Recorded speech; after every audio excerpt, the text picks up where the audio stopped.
Vlog on a blog. Tomorrow's news today.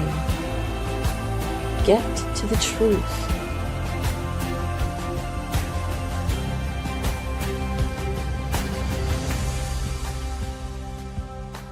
Listen, learn, live. Visit us at yadayah.com. I love the new introduction. I love the byline, listen, learn, and live. Yeah. And I have an affinity for our two co-hosts here. We have Will and Kevin, and we have Rich at the controls. That's a very lovely sight, isn't it? This commander-in-chief is having a really tough time commanding his reflecting pool that he thought he would spruce up prior to America's 250-year anniversary, which he managed to screw up in such magnanimous fashion that nobody showed up, and that the few people that did were totally disgruntled. What happened here yesterday, and normally I wouldn't care about something as meaningless as the reflecting pool in the U.S. Capitol, sandwiched between shrines. But in this particular case, it is so Trumpian as to be worth the discussion. Trump yesterday in a press conference went out of his way to depict the former Olympian, he's in his 60s, that was arrested and incarcerated for allegedly damaging his reflecting pool. And showed him, the gesture is he's got his box knife and that he's the one that did all of this, that Trump's work was just spectacular and perfect. And it was just undermined by this dastardly dude. And he's absolutely lying. So the next day it's announced that his Justice Department has not only released the Olympian from all charges, but it actually says that the U.S. Justice Department owes him an apology, and that this is really a horrible injustice as to what was done. And again, it's a microcosm of who Trump is and who MAGA are, and what is happening around the U.S. Capitol with the likes of ICE and and America as a whole, as it's being turned into the Fourth Reich. So the dateline is Washington, the Justice Department, that would be part of the executive branch. They report to Donald Trump. They are part of the criminal enterprises. Moved Friday to dismiss a criminal case charging former Olympian with deliberately damaging the Lincoln Memorial reflecting pool, saying evidence prosecutors had recently received refuted the idea that vandals were to blame. Now, this idea of they had recently received is a bit of posturing. The fact is that that everybody knew long ago that this person did nothing, and that the painting was just peeling off of the pool and it was turning green, because you can't put a dark bottom on a shallow pool of water in a climate that gets into the high 80s and 90s during the day without filtration and chlorine.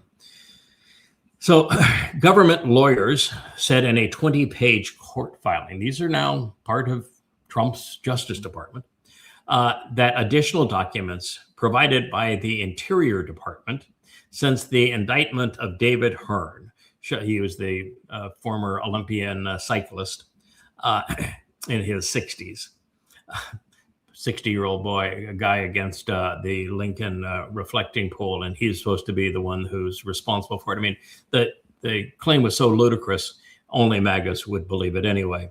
Show that the damage was the result of a botched installation by contractors, as well as a rush to complete the project prior to events associated with America's 250 celebration in the week surrounding Independence Day in 2026. Additional recent visual inspections revealed damage throughout the pool, including the middle, where prosecutors say a vandal would not likely have attempted to peel off the lining. And if you can peel off the lining with your hand, well, that really isn't much of a lining. I've been in construction much of my life, and I have dealt many times with concrete and putting a proper surface on concrete, particularly if you're going to put water in it, because concrete continues to absorb water. It is forever curing, if you will. And there are numbers of things you have to do. And one is that you have to clean that concrete exceedingly well. It is helpful if the concrete is slightly rough on its surface for a paint to adhere. You do not paint it directly. In my case, I will always seal concrete with a product that is specifically designed for that purpose. We use it here in cisterns. We use it here as the underlayment before you put in a tile or other coating in a pool. It creates a watertight texture, and it's brushed on exceedingly thick. You buy this material as well, you can't even call it a paint. I mean, it goes on very rough and very thick. You actually broom it into place, and you never want to rely on one coat, and you never want to apply a second coat until that first coat has had ample time to dry, which is measured in days. And then you apply the next coat, and then only then do you put on a paint sealer or some sort.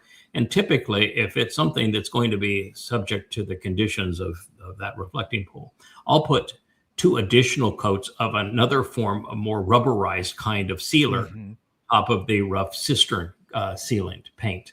And then we will apply a tile or something that is really ceramic and hard to that.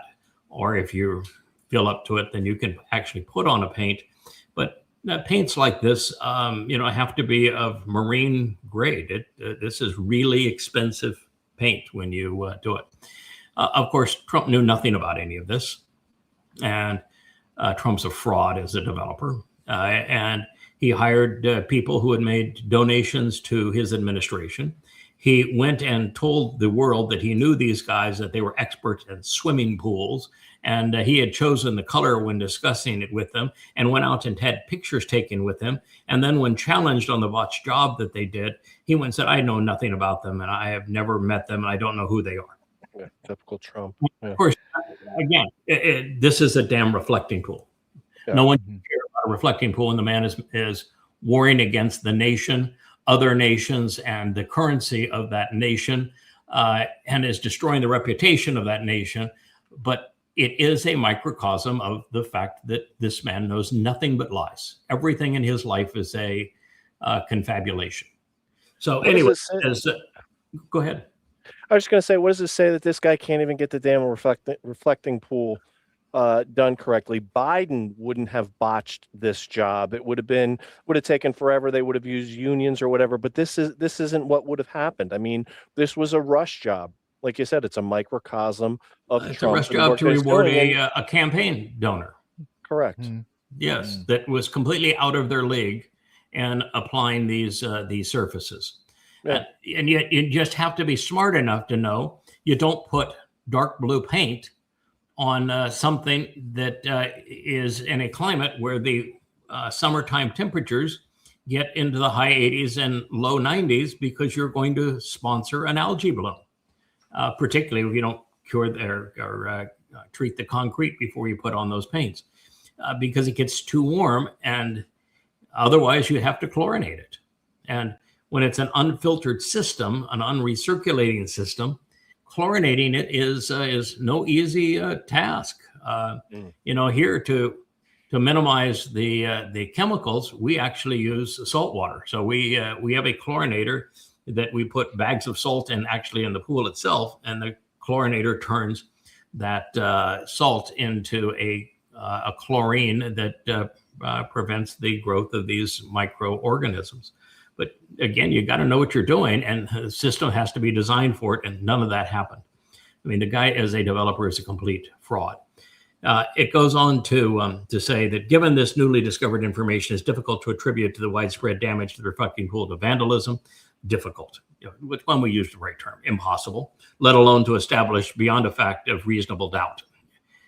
Even in this, they are unwilling to accept their personal accountability for having taken it to this far. Said the filing from the U.S. Attorney Janine what's her name here? Janine Pirro. By the way, she is photographed leaving her office over the weekend with a dolly going to her car, carrying boxes from her office. So she evidently couldn't lie well enough for Trump to keep her. And it was Janine Pirro that asked the judge to formally dismiss the case. Hearn's lawyer said that in a statement that the case against him should never have been brought. No kidding, Sherlock. Its dismissal today does not erase the abuse of government and power, arresting and charging a patriotic American who did nothing wrong, the lawyer said. These are government lawyers. The government's approach was ready, fire, aim. The administration, this administration, Donald Trump, owes Mr. Hearn an apology. Donald Trump killed 168 schoolgirls, and rather than apologizing, he tried to blame the Iranians for having Tomahawk cruise missiles. That's the kind of scum we're dealing with. The dismissal marks an embarrassing setback for the Justice Department that billed the prosecution as accountability for damage to a Washington landmark where President Donald Trump had launched a massive renovation project before the country's 250th anniversary celebrations. Trump, without providing evidence, has alleged that the damage was caused by vandals. But the case has long been saddled with evidentiary problems and challenges. Yeah, there's all evidence is to the contrary. Hearn has for weeks maintained his innocence, and supporters have characterized the prosecution as politically motivated by Trump administration to deflect blame and to scapegoat others, which is all that man ever does. Never accepts blame for anything that he is responsible for, always blames others. He is a typical bully. Earlier this week, Hearn's lawyer sought access to grand jury transcripts because of what they said were irregularities in the process. They said a National Park Service official testified that the pool was already damaged before Hearn allegedly touched it, couldn't qualify any damages attributable to Hearn, and said that the same repairs would have been required regardless of his conduct. That was said in the grand jury testimony, which means it proves my point that grand juries are completely and utterly worthless. Completely and utterly worthless. You serve on a grand jury, the cop comes in or the agent representing the government comes in and says, we want this person arraigned because we have reasonable suspicion that they did this, that, and the other thing, and it's always just rubber stamped.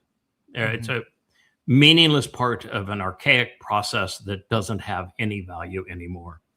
The witness's testimony established that the pool had substantial pre-existing damage requiring repair before any alleged conduct by Mr. Hearn. His lawyers wrote, according to the witness, the pool was leaking more than 1 million gallons of water per week.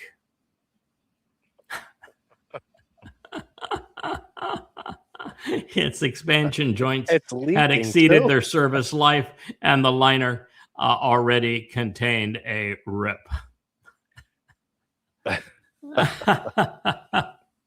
Yeah, a box knife. That would be what you would get as 1 million gallons a week from a box knife. Yeah. Mm-hmm. Yeah. Right. Trump and MAGA are just scum. I mean, that's the bottom line. They're reprehensible scum. How many times has he done this? How many people has he arrested? This is the process that he knows it's going to get thrown out of court. Yeah, he knows. No, he's not going to take responsibility. No, he doesn't know. But punishing these people, that's his whole objective. Yeah, then it goes away, and you never hear about how the guy lost his job and he lost his house. This guy's addicted to lawfare. He doesn't know. He's a confabulator. He has there's no correlation between what's in his mind and reality. It's like his deal where he stopped bombing Iran for a night, saying that before he decapitates the country. Yeah, mass murder of 90 million people. He wanted to give diplomacy another chance. When the last bit of diplomacy, he signed an agreement that he violated the next day. And the fact is that there was no meeting prior to when he said they were meeting again and begging for an agreement. Then he came out and said they agreed to every term that he wanted. No uranium enrichment, no nuclear bomb, no control over the Strait of Hormuz, no return of their money, no fees on transport through the Strait of Hormuz, no restrictions, total surrender. And Araghchi and the Iranians said, he's nuts. There are no meetings. We will not meet again until he honors the terms of the last memorandum of understanding that he signed. When he honors those terms, then we can meet again. But between now and then, hell no. Yeah, I wonder what attorney is going to pick up the civil case on this. Mr. Hearn has a very good civil case against the federal government. This should have never made it to grand jury, okay? The simple fact that a prosecutor says, okay, Park Service, you arrested this man for this crime. Where's your evidence? You have witness, you have an affidavit, you have video evidence, and they have absolutely nothing. The only evidence they have is absolutely to the contrary. With his that. claim- Should have never made it to... Yeah, his claim is against Donald Trump. And while the government makes it difficult to sue the government, Congress is now pursuing litigation that would reverse what the Supreme Court did. The Supreme Court just made Trump unsuable. And one of the great mistakes ever by the Supreme Court. And Congress is trying to resolve that calamity.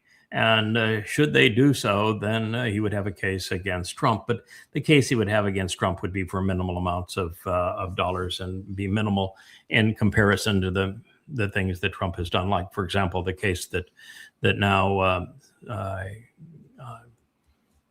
Capital One credit cards, Capital One Bank has against Trump is hugely more important. Yeah. Money laundering.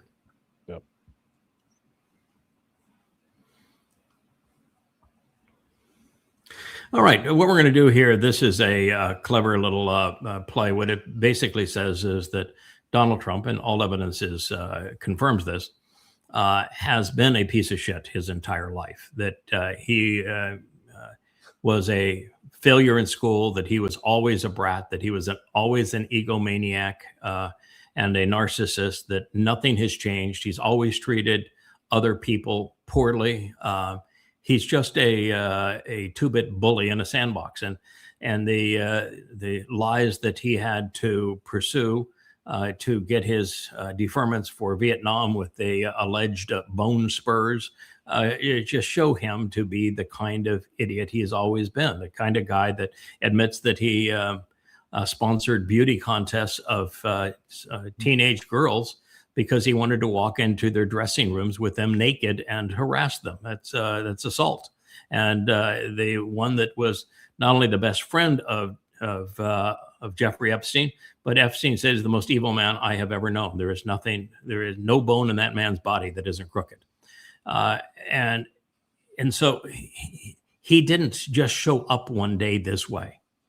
He has always been this way. And this is a clever rendition of it. After we play this, we'll play Leia's two songs that are even more biting regarding the fraud that is Donald Trump, because we're going to take it from, he's not just a narcissist. He's not just a psychopath. He's not just the bully in the sandbox. He is Satan incarnate, and he proves it every day.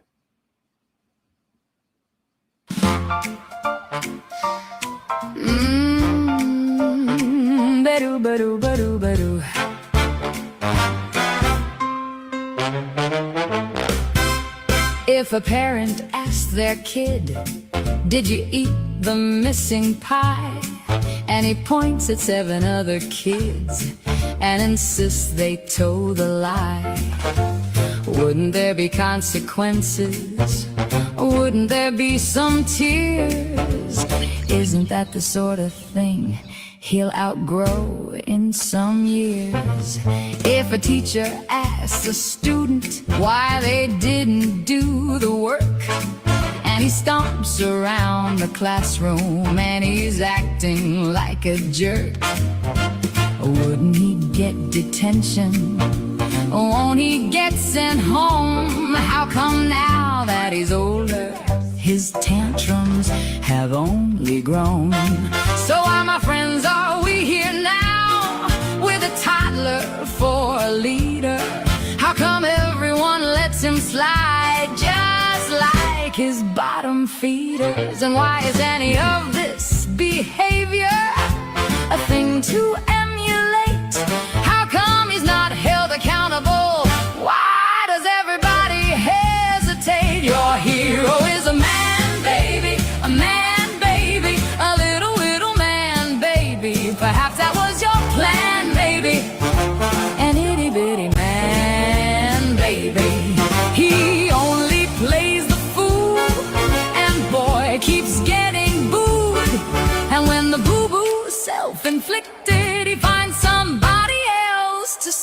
a little whittle, itty bitty, really shitty, spineless chicken, man baby.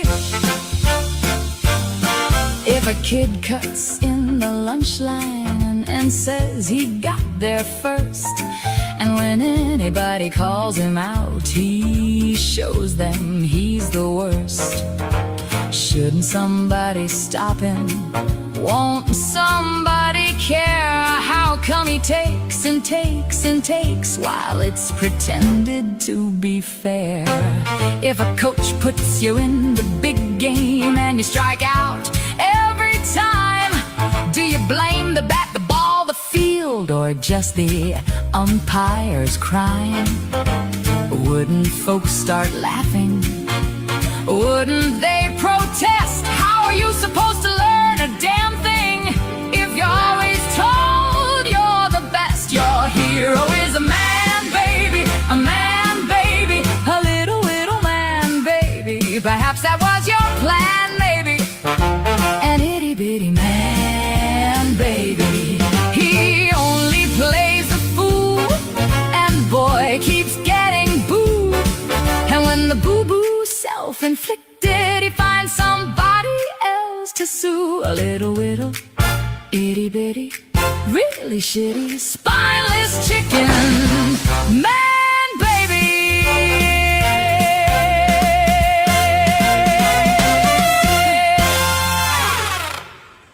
I really hate that sad If only loser, it was Mr. still Newberger. the Who, me? bully in the sandbox. If only.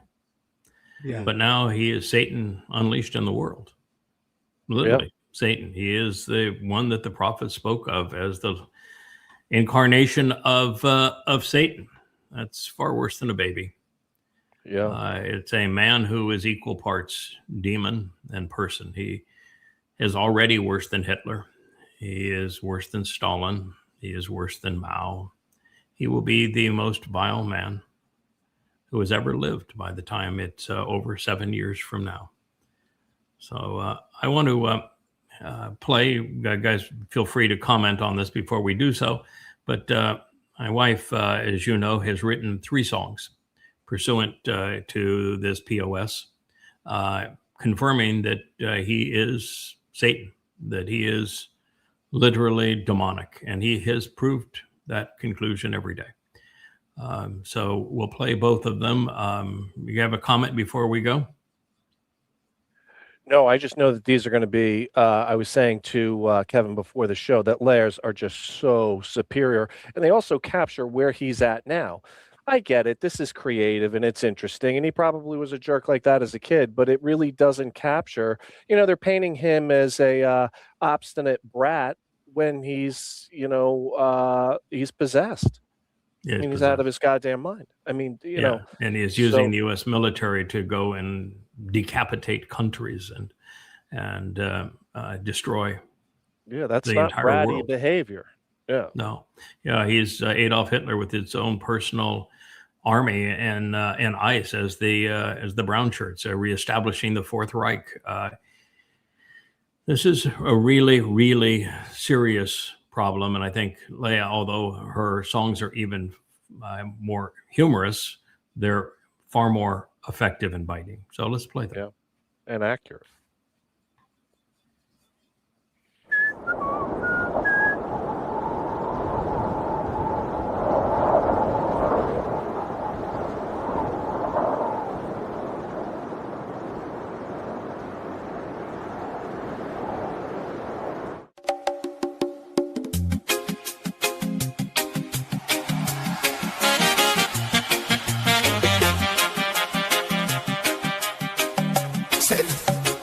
Satan made my country great, just ask the Donald Coast. It's all fake news that he a bad guy. Wonderful, wonderful. In star-spangled banner, shit-stained underwear. Believe me, we're going to drain the swamp. I've never seen anything like it. So much fake news, calling it a witch hunt. just because we say the system is too big to rig. Oh baby, that's old school, but we're doing it anyway to make America great again. Oh, say, can you see by the dawn's early light what so proudly we hailed at the twilight's last Reich, whose broad lines and alibis through the perilous night, oh, the YouTube we watched so gallantly streaming, and the rocket's red glare, the bombs bursting in Iran, gave proof through the Epstein files that Trump's name was still there. Oh, say, does that copper con man wave that star-spangled banner yet that way? Oh, the land of the arrogant and the home of the dead slaves. Oh, say, does that star-spangled banner yet wave? Oh, the land of the arrogance. And one more thing, can I invade your country? Oh baby, baby, can I invade your country? Oh baby, baby, can I invade your country? Oh baby, baby, can I invade your country? Oh, invade your country.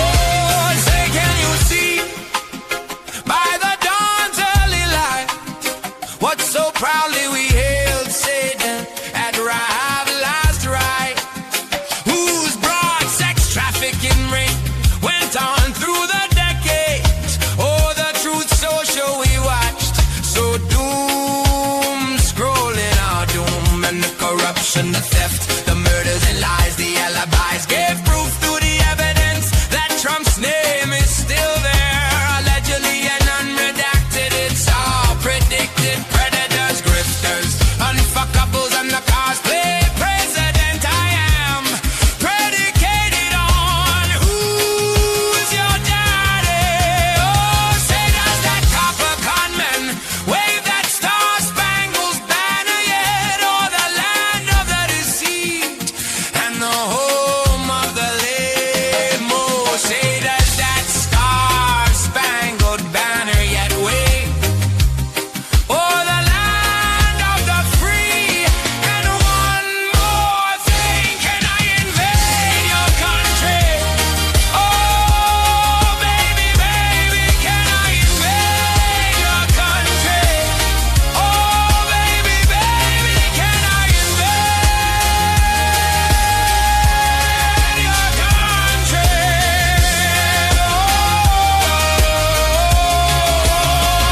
Oh, baby, let's invade. Believe me, we're going to drain the swamp. I've never seen anything like it. So much fake news, like my wife, it's all fake. Oh,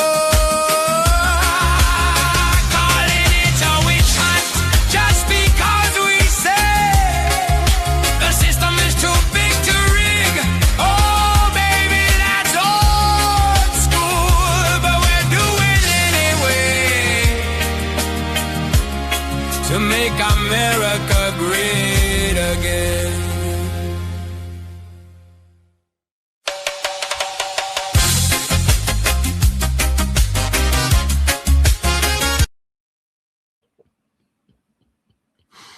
Oh, that's brilliant.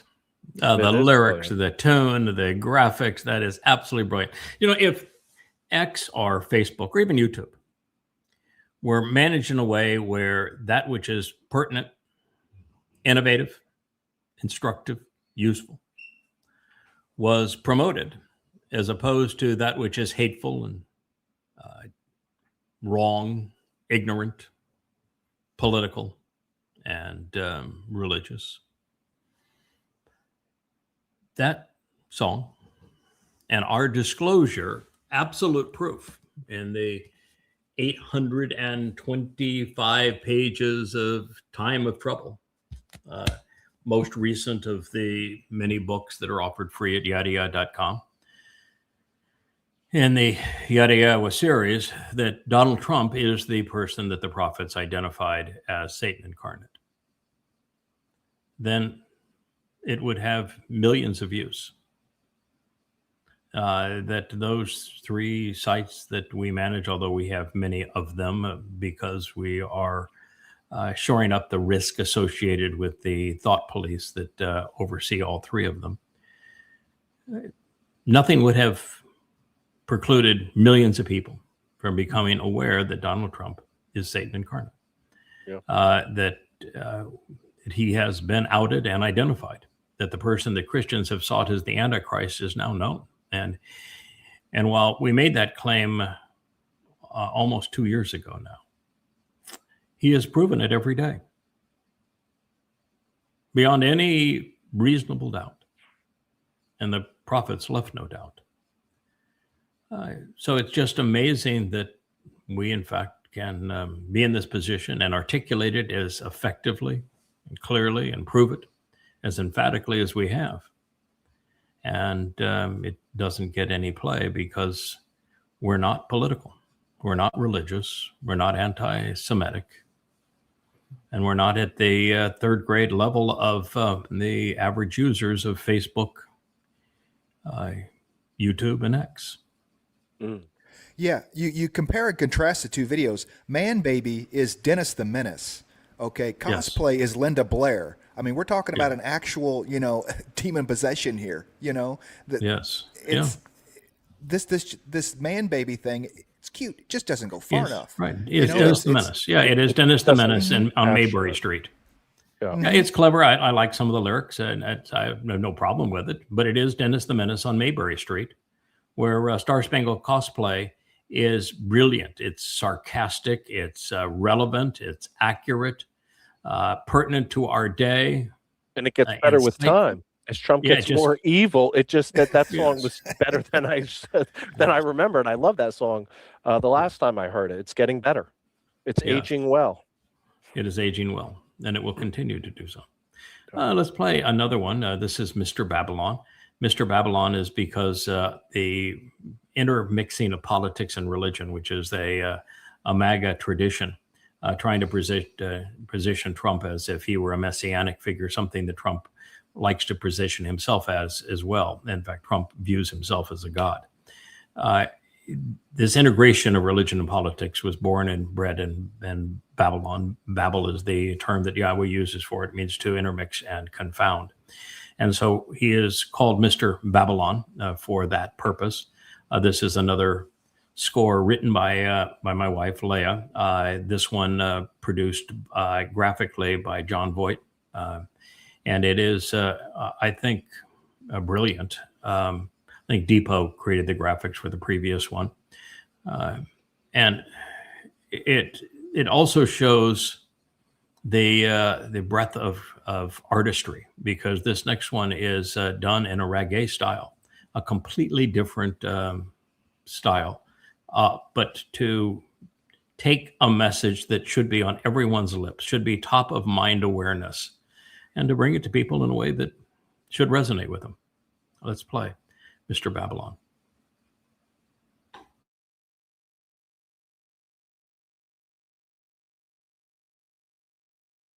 Oh yeah, yeah. Did it do ba do ba ba ba da cup soap ay oh.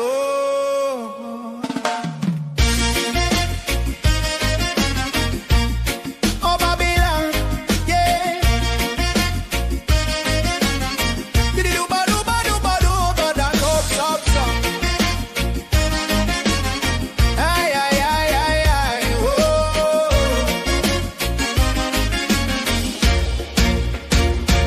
Babylon, you bitch, holding them down in the ditch. Your once children, you turn to pitch. Your feasts, your scribes, your priests, your imams, your rabbi, they do lie. Getting high on that narcissistic supply.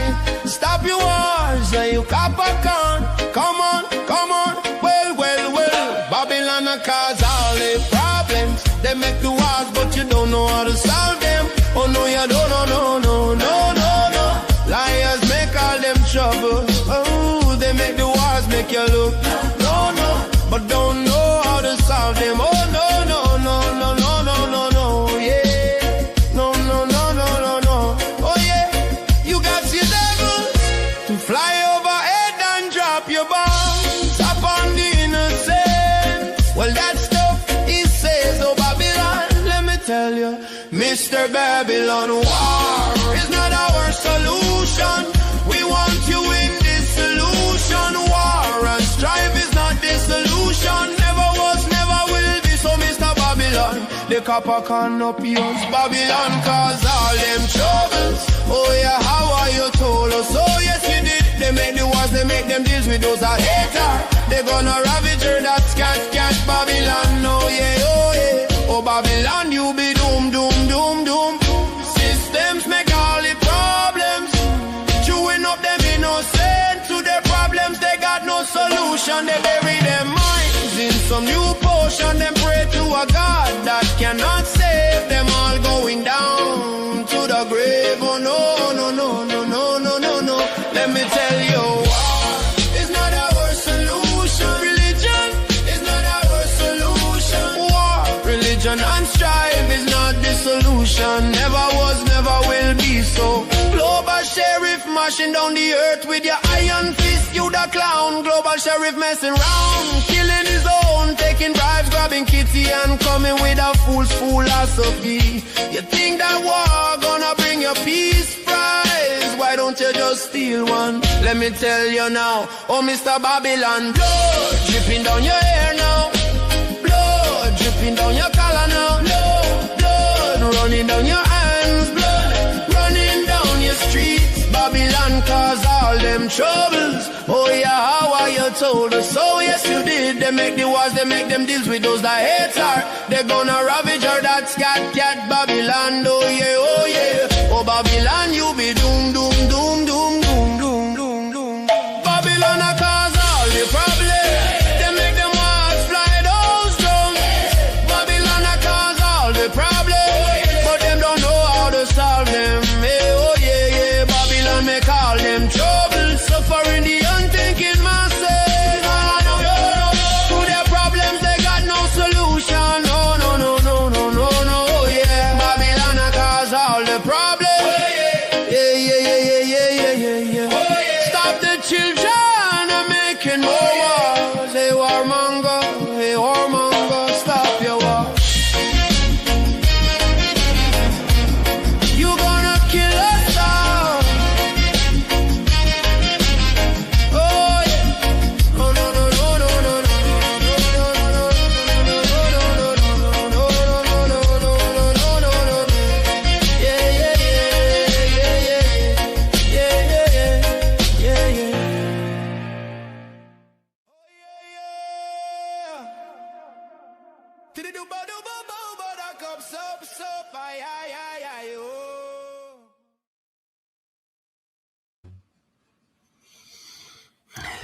Problems a, got no solutions. That was one of the. I'm sorry, Yada, but that was one of go the ahead. lines in there. Problems got no solutions. These songs are like prophetic.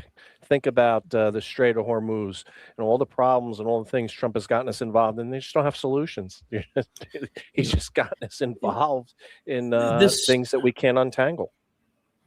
This song pulls back from a sarcastic review of the failings of a singular man. Star Spangled Cosplay blends that man and his MAGA philosophy as the man is America, and that's why it's set against a parody on the Star Spangled Banner. Mr. Babylon, though, pulls way back. And what it says is very astute, that there are four things that have a profound negative effect on society. And they're all an outgrowth of Babylon, with the definition of Babel, meaning to confound and confuse by intermixing religion and politics, truth and lies, to confuse people, confound them. These things are first and foremost religion, which is why it was featured throughout that song. Religion is the single most detrimental force in human existence. It has brought us the deadliest of all isms in Islam, having murdered 200 million people. In its first 100 years doing so, promoting rape, terrorism, pedophilia, the slave trade. All of these are things that Muhammad did routinely.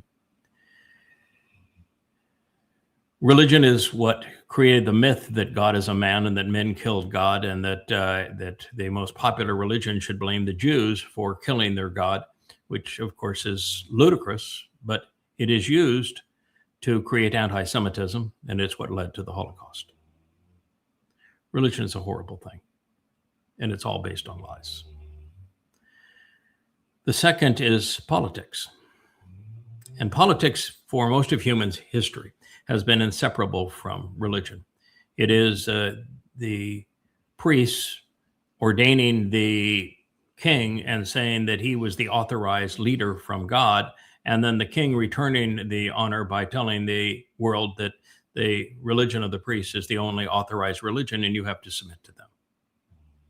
This integration of the two has been the glue that has made it impossible for average people to ever be free of church and state. It has subjugated and oppressed more people than anything else. The third is militaries. There is the false perceptions that militaries provide life and liberty, when in fact they're the source of death and subjugation. They rob people of their lives, of their freedom. They're an exceedingly destructive force of religion and politics, whom they serve. And then the fourth is conspiracy cults. MAGA is a conspiracy cult. And these cults of personality, particularly the one around Donald Trump, have existed for millennia. There was a similar cult around Genghis Khan. There was a similar cult around Caligula and Vespasian and Titus and Hadrian. There was a similar cult around Akiba. There was a cult for a while around Paul, the author of the religion of Christianity. There was a cult around Muhammad, cults of personality. There was one around Adolf Hitler, one around Joseph Stalin, one around Mao Zedong. They're very, very common, and they're devastating for humankind. These are the fourth things that all come together now in the satanic possession of Donald Trump and the demise of the world, which is why over the next 7 years, you're going to witness that he is the most destructive human who has ever lived. Now, there are people who make claims. There's others who prove them. 825 pages. I have absolute and total proof that Donald Trump is who I say he is. I don't make the claim quickly or easily. I prove it. Everything I do is that way. I have written 5 volumes in the Goddamn Religion series to prove without any doubt that Islam is a death cult.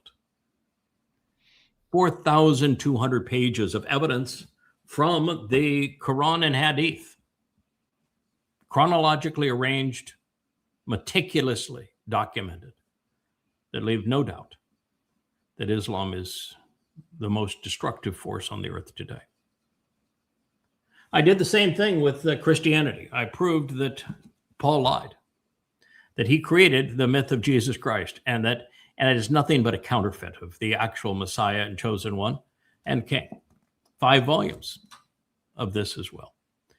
Juxtaposing what Paul said against what God said, particularly when Paul allegedly quoted God to prove his point and never got a single quote right. Every single one of them is misquoted, which proves emphatically that Paul lied.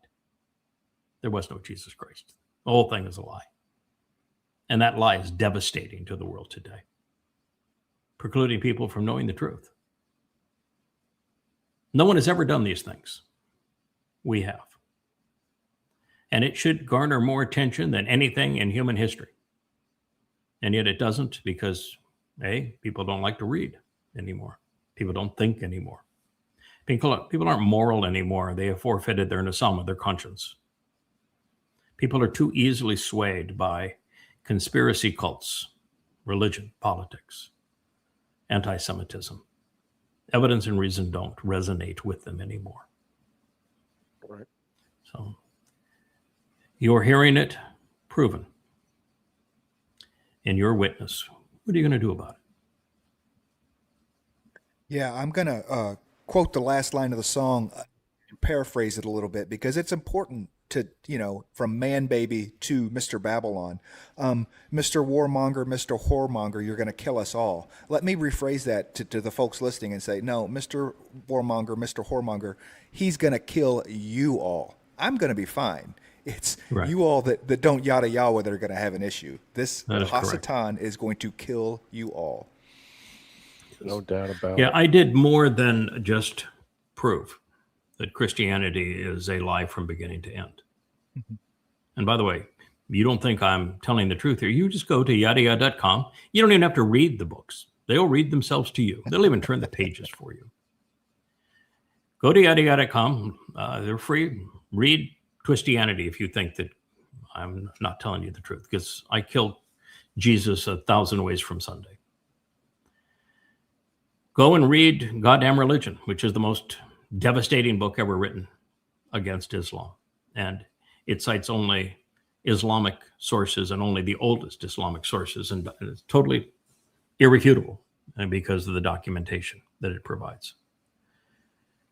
But after you've read those 10 volumes, then what I want you to do is read An Introduction to God, the Yada Yah series, of which there's another 9 volumes on top of those 3. The Coming Home series, of which there are 3 currently published, and there'll be another 3 within a week or 2, 6 total.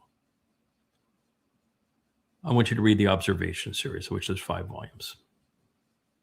Because I go to the Dead Sea Scrolls, translate them for you, and render Yahweh's testimony in an amplified fashion that is more accurate and complete than anyone has ever done. And then I draw intelligent, rational conclusions that I support and provide for you that are relevant to your life. And at this point, there is nothing else that compares to it. And you will either avail yourself of it, or you'll be among those that he will kill us all. He will kill all of you. Actually, that's not quite correct. He will kill billions of you. But in the end, there will still be those who are conspiratorial, militant, religious, and political left.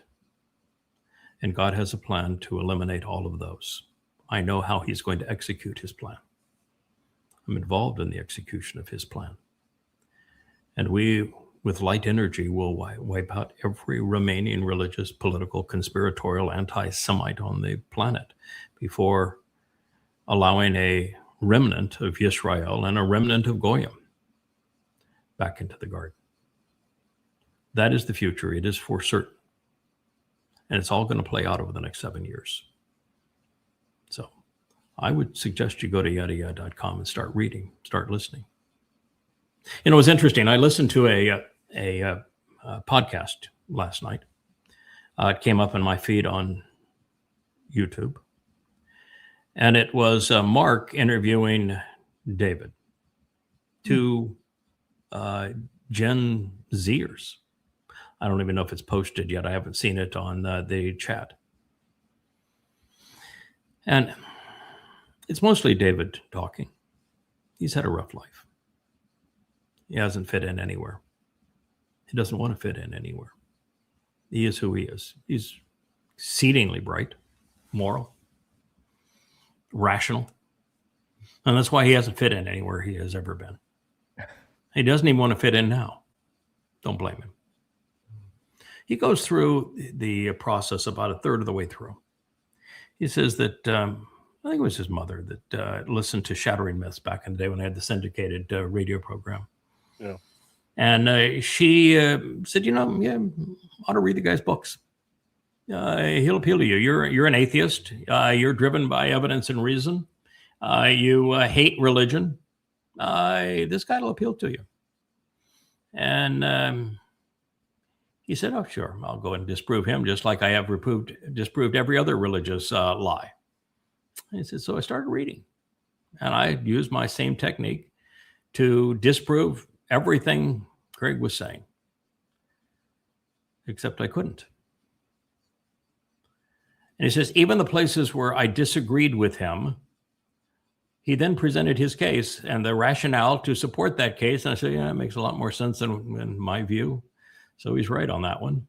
He says, I did that for 3 years, trying to disprove everything that he said. He says, he writes well. It's really a bright fellow, and he's always willing to give you the evidence behind everything. So he's a really easy guy. If that's what you want to do, he's made it easy to try to disprove him. I did it for 3 years. I never found anything that I could disprove. And said, I finally realized I wasn't disproving anything. I was proving it. He said, so I decided that I would become covenant, and I started celebrating the Mikre. I didn't communicate with anybody because, I'm that's not my style. I don't want to be part of a group. I just want to know the truth and to embrace it. So since that time, I've read every one of the books. By the way, there's 35 of them. It's a lot of books to read. Still haven't found anything that I could disprove. It really is an interesting interview. My guess is that you've heard it. Yep. Oh, yeah. I have not heard his. Yeah. What do you think? Welcome to the family. Yeah. It was great seeing, because we got a little bit of his story on the Y to Z whenever they first opened up the four of them and everything. But it was really great for Mark to be able to give him the platform to really drill down on who David is.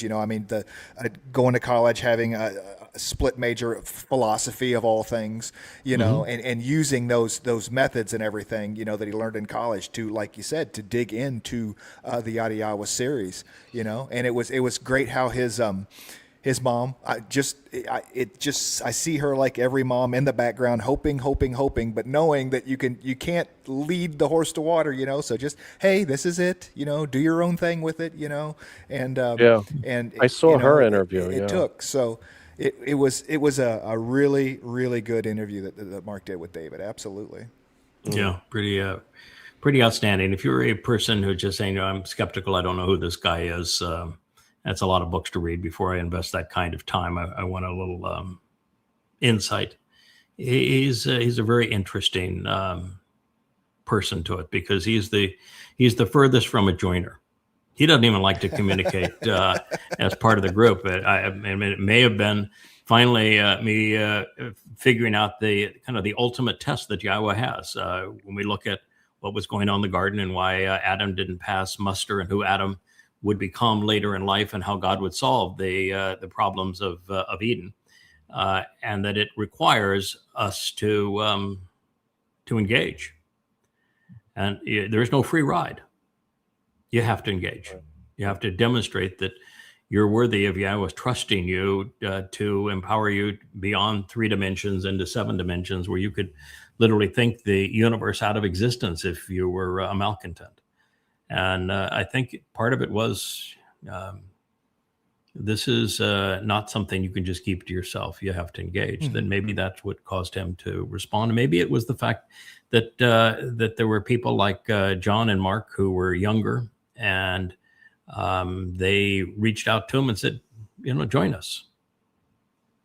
And then they took the time to get to know each other personally, and now hugely expanded, I think, the appeal of Yah's message in a very different way, even though there is no confusing David. He is a very bright and articulate fellow.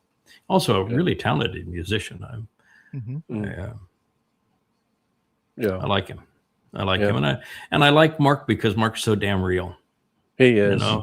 Mark He does a says, great I have my job. struggles in life, and I wear it right on my sleeve, and I'm not afraid to come out here and tell you I'm a flawed guy that's got his life, together, and this is meaningful, and I'm going to pursue this because this is important. John's the same way. It's really sensational to see what is coming out.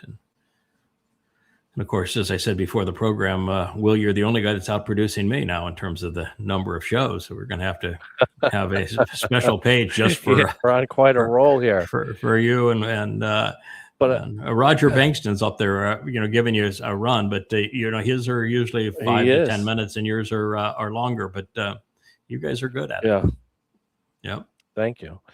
Yeah. Yeah, but David, I always I admired him, like Kevin said, just listening to his other interviews. And then his mom just did an interview, right, Kevin, with Mark Miller, Amy.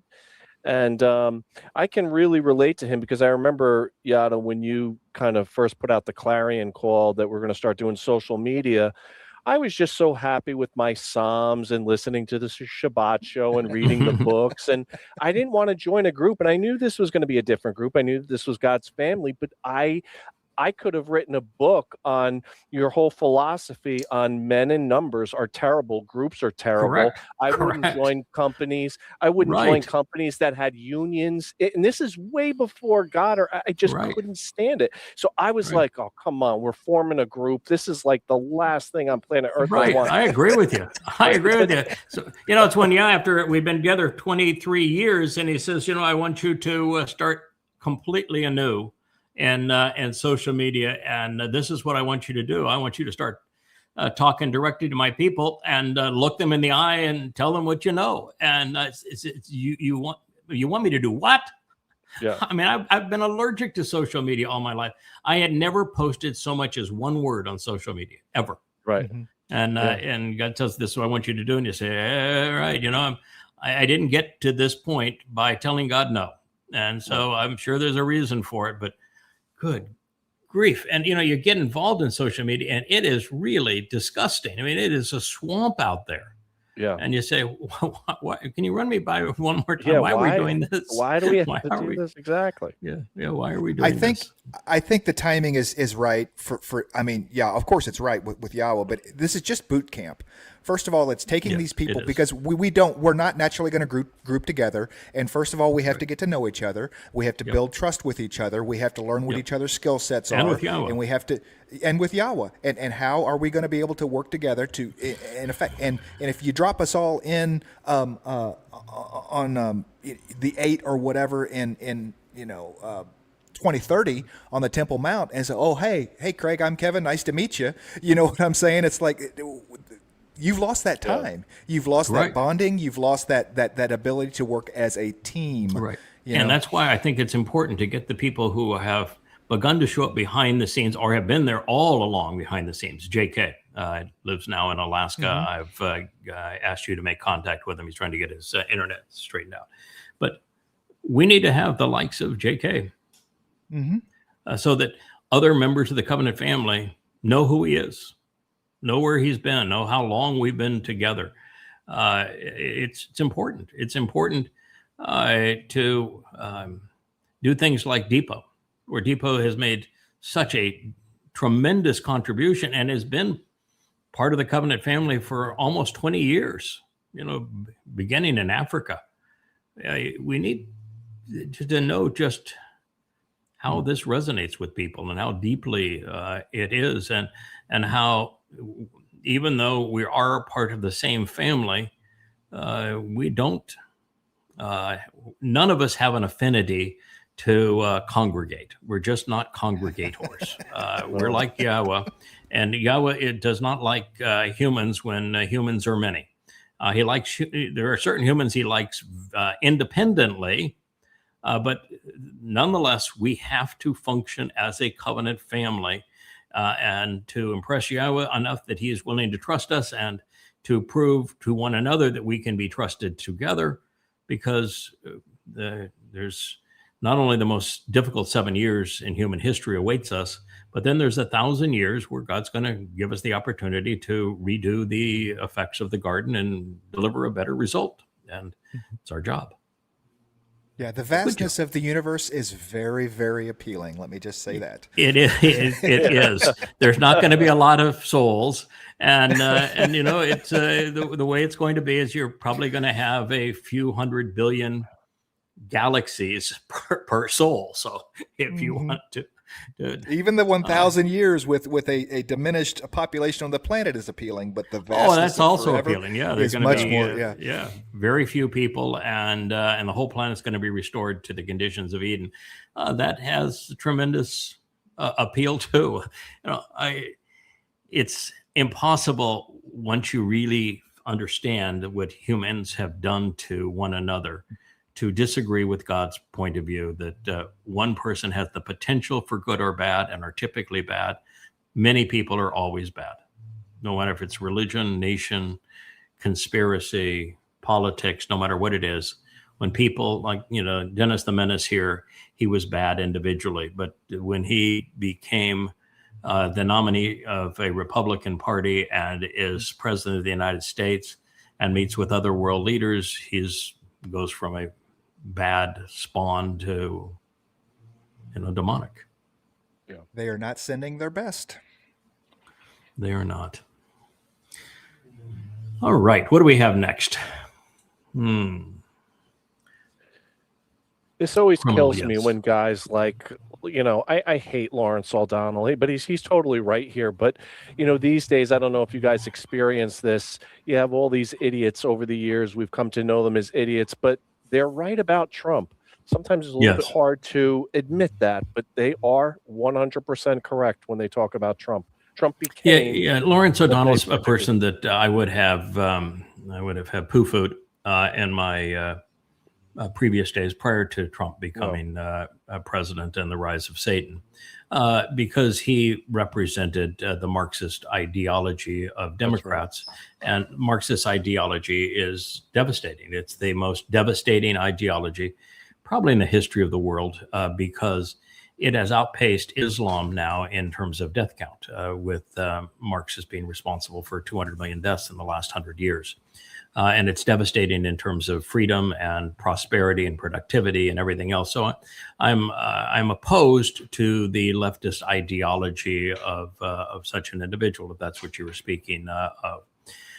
And of course, the leftists have all embraced almost universally anti-Semitism, which is revolting as well. But he is a very sober, sane, informed and articulate opponent of the specter of Donald Trump. And it says it's time to acknowledge what has become tragically obvious. The Trump administration is essentially acting as a massive criminal enterprise. It lies, steals, extorts, and murders while cloaked in the awesome authority of the state. It is a crime spree that puts Al Capone to shame. You know, it was 2 years ago that I produced this series on Trump's criminal enterprises. And I began 2 years ago to explain the level of criminality that we were witnessing in Donald Trump. So he's a little slow on the uptake, but nonetheless, good to see it. Yeah. Now, that said, the fact that Trump is a con man and thief is among his least horrid manifestations. Yeah.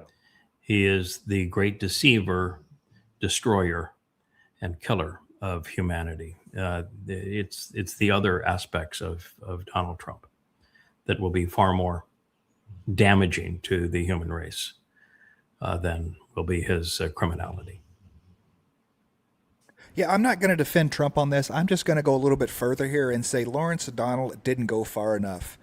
Yes. When has there been one politician that has ever gone into office and come out poor? When has there been one politician that has served people and then come out of office poorer than they were before. Look at it's Bill always Clinton. been a criminal enterprise. He was bankrupt and a nobody with all sorts of terrible allegations against him. He comes out and he is a billionaire. You look at Barack Hussein Obama, that never so much as engaged in any business. He didn't even ask if you would like fries with that burger. Has absolutely no business acumen at all. And he comes out and he's worth hundreds of millions of dollars. Being president of the United States is a criminal enterprise. You look at George W. Bush. He was bankrupt. He had nothing. It wasn't for Osama bin Laden and the deals his daddy connected him with, he would have been absolutely busted. And he comes out as a very wealthy man. Look at Congress. Donald Yada, Trump just took it to a new level, to the point that it was more overt.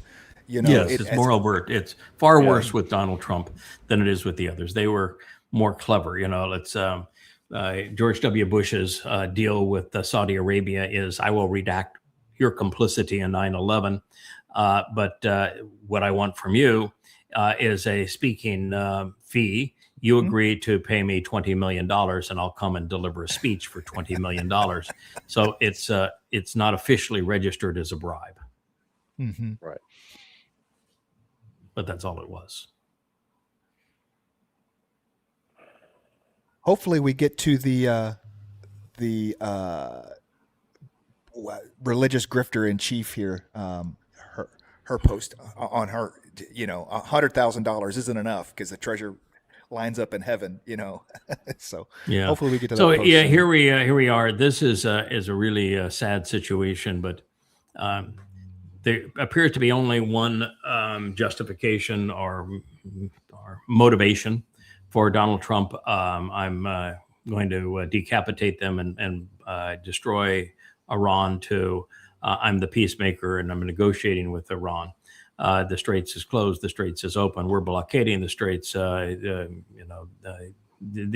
We've destroyed them militarily. We won the war, and that is because of shorts on oil.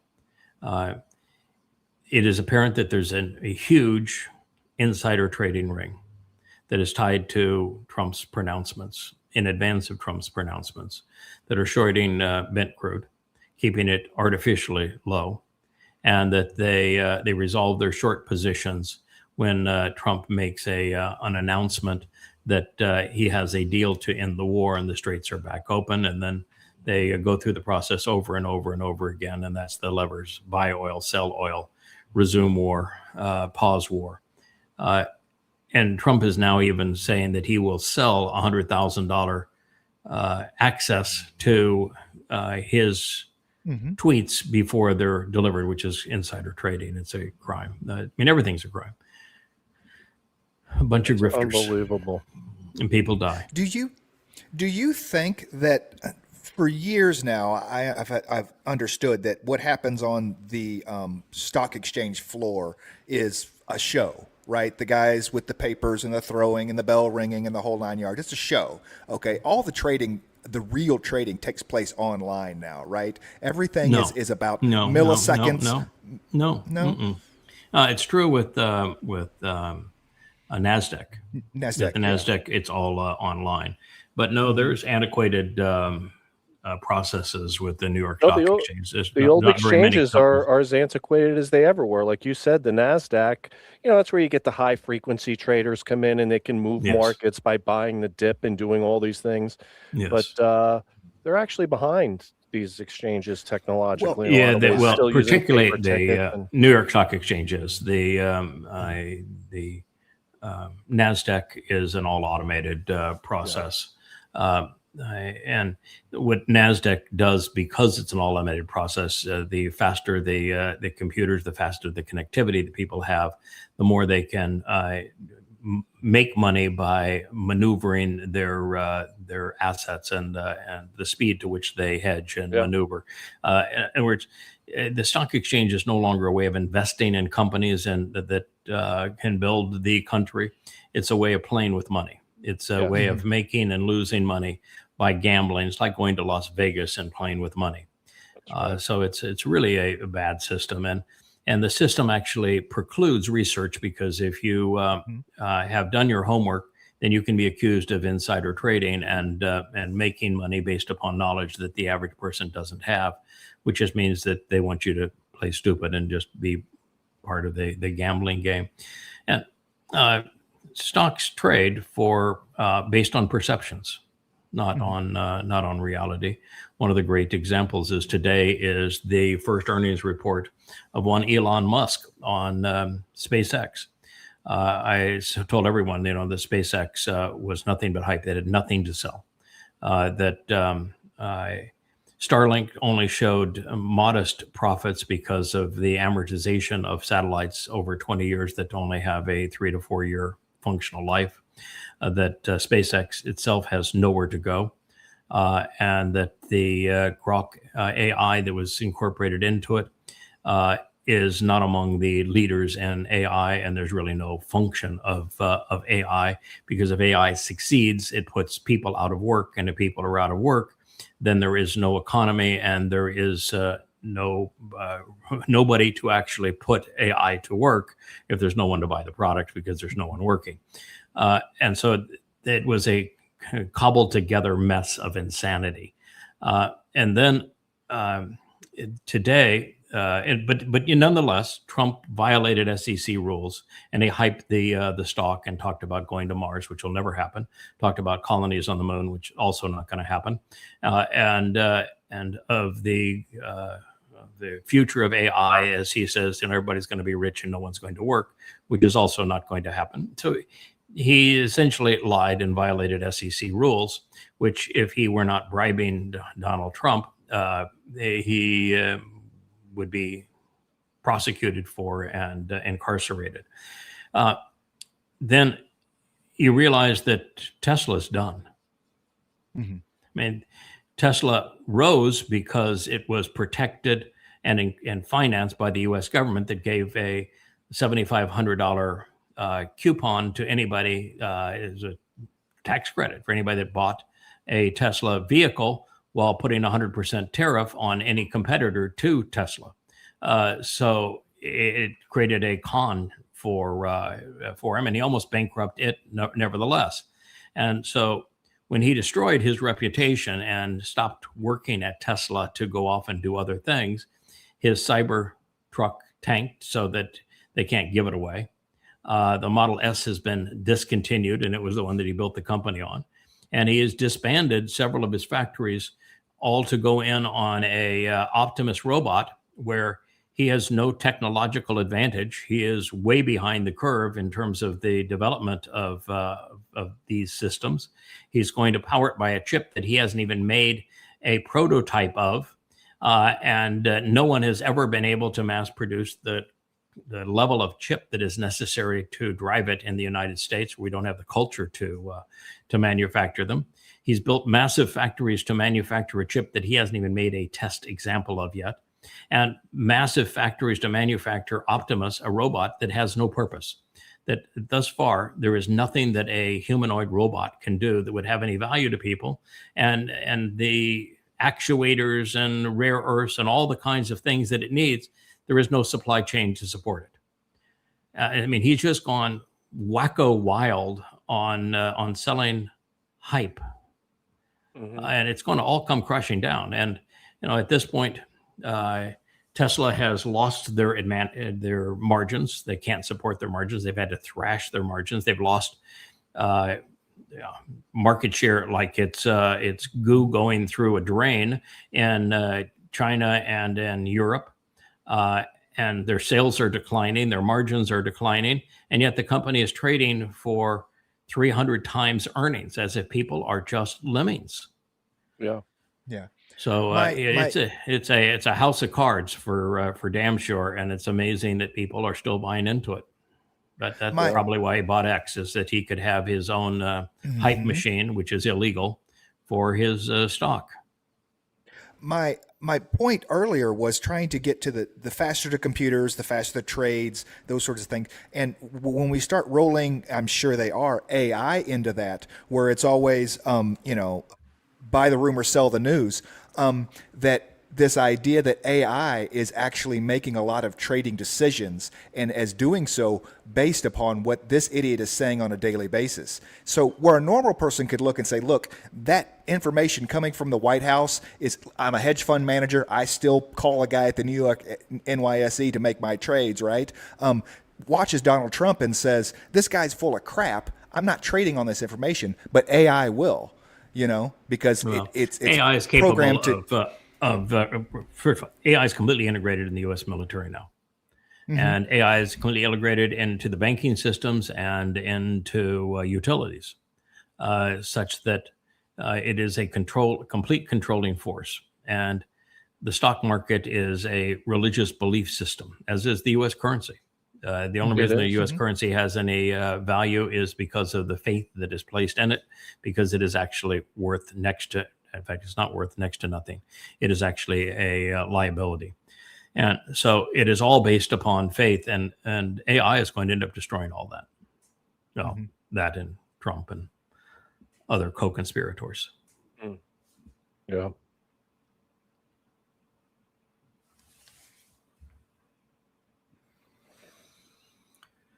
Yeah, he's a little late on the uptake here. We've said this for a long time, that Trump in the building of the Fourth Reich has his own private army. He has replicated the brown shirts with ICE. Why not just send them to invade Iran, and we could kill two birds with one stone. We'll end that war in embarrassing fashion for the United States and Trump, and we'll get rid of ICE. Win-win. But we've been saying that for a long time. But anyway, thank you, Don Winslow. Appreciate you catching up. Not to mention, the military won't take any of the guys in ICE. No, they won't. They don't meet the IQ threshold. Yeah, because people don't study history. They join ICE and they support ICE, not knowing what Trump's doing. ICE is no different than Hitler's brown shirts. And what happened is that Hitler used the brown shirts initially to threaten his adversaries and secure his position of power, because he didn't want to have to go through the aggravation of elections. That is what Trump is using ICE and to intimidate Americans for. That's why they spend so much time in blue states intimidating people. But what happened with Hitler is that Hitler decided that being in control of Germany was not enough, just as Trump has decided that being in control of America is not enough. He wants to be the boss of the world.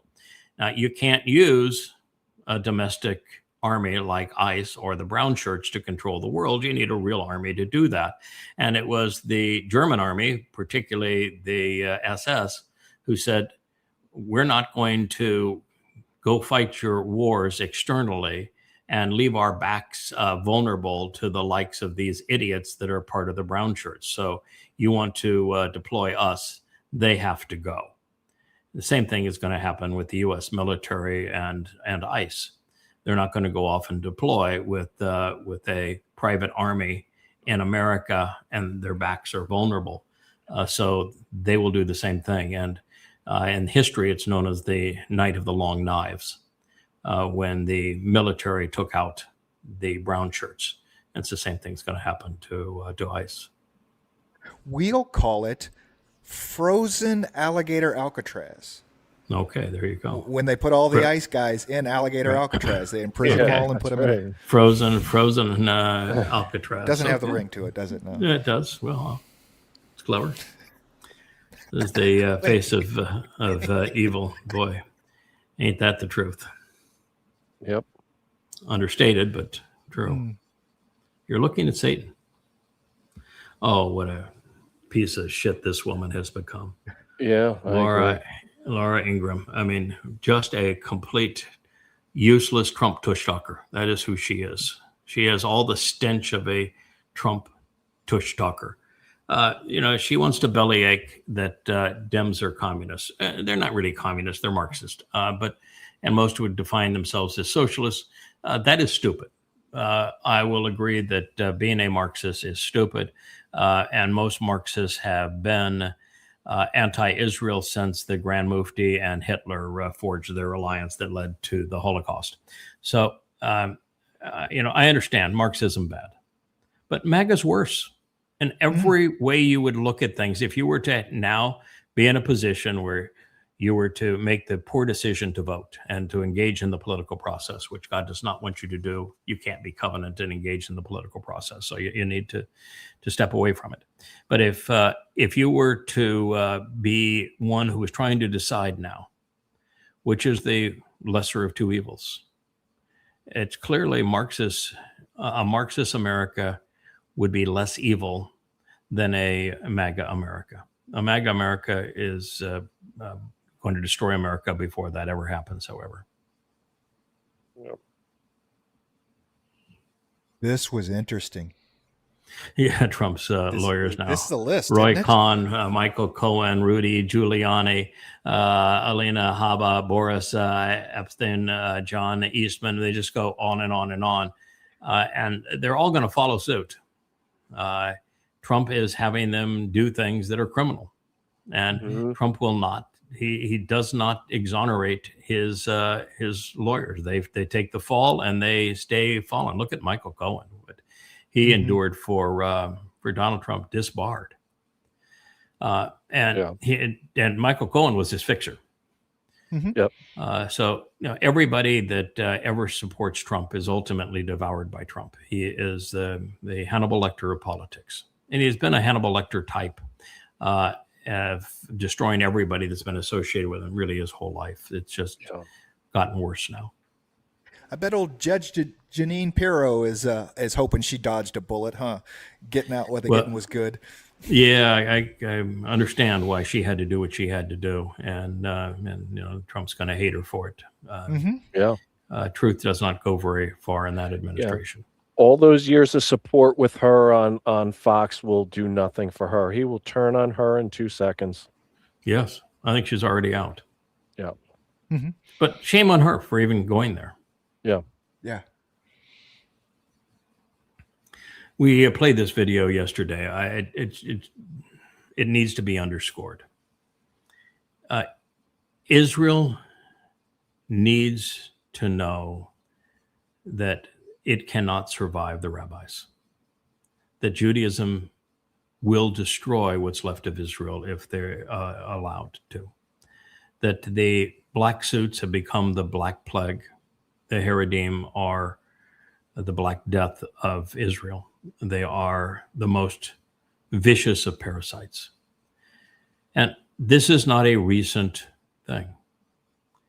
It is rabbis that created Christianity, and it is the religion that is the wellspring of anti-Semitism around the world. It's the religion that gave us the Holocaust. They trained Paul to misrepresent God as he did to create the Christian New Testament. And once he created that God-forsaken religion, the rabbis had all of the tools necessary to nip it in the bud, and they didn't. They didn't do what I did in the volumes of Christianity, and they should have, and they didn't. Shame on them.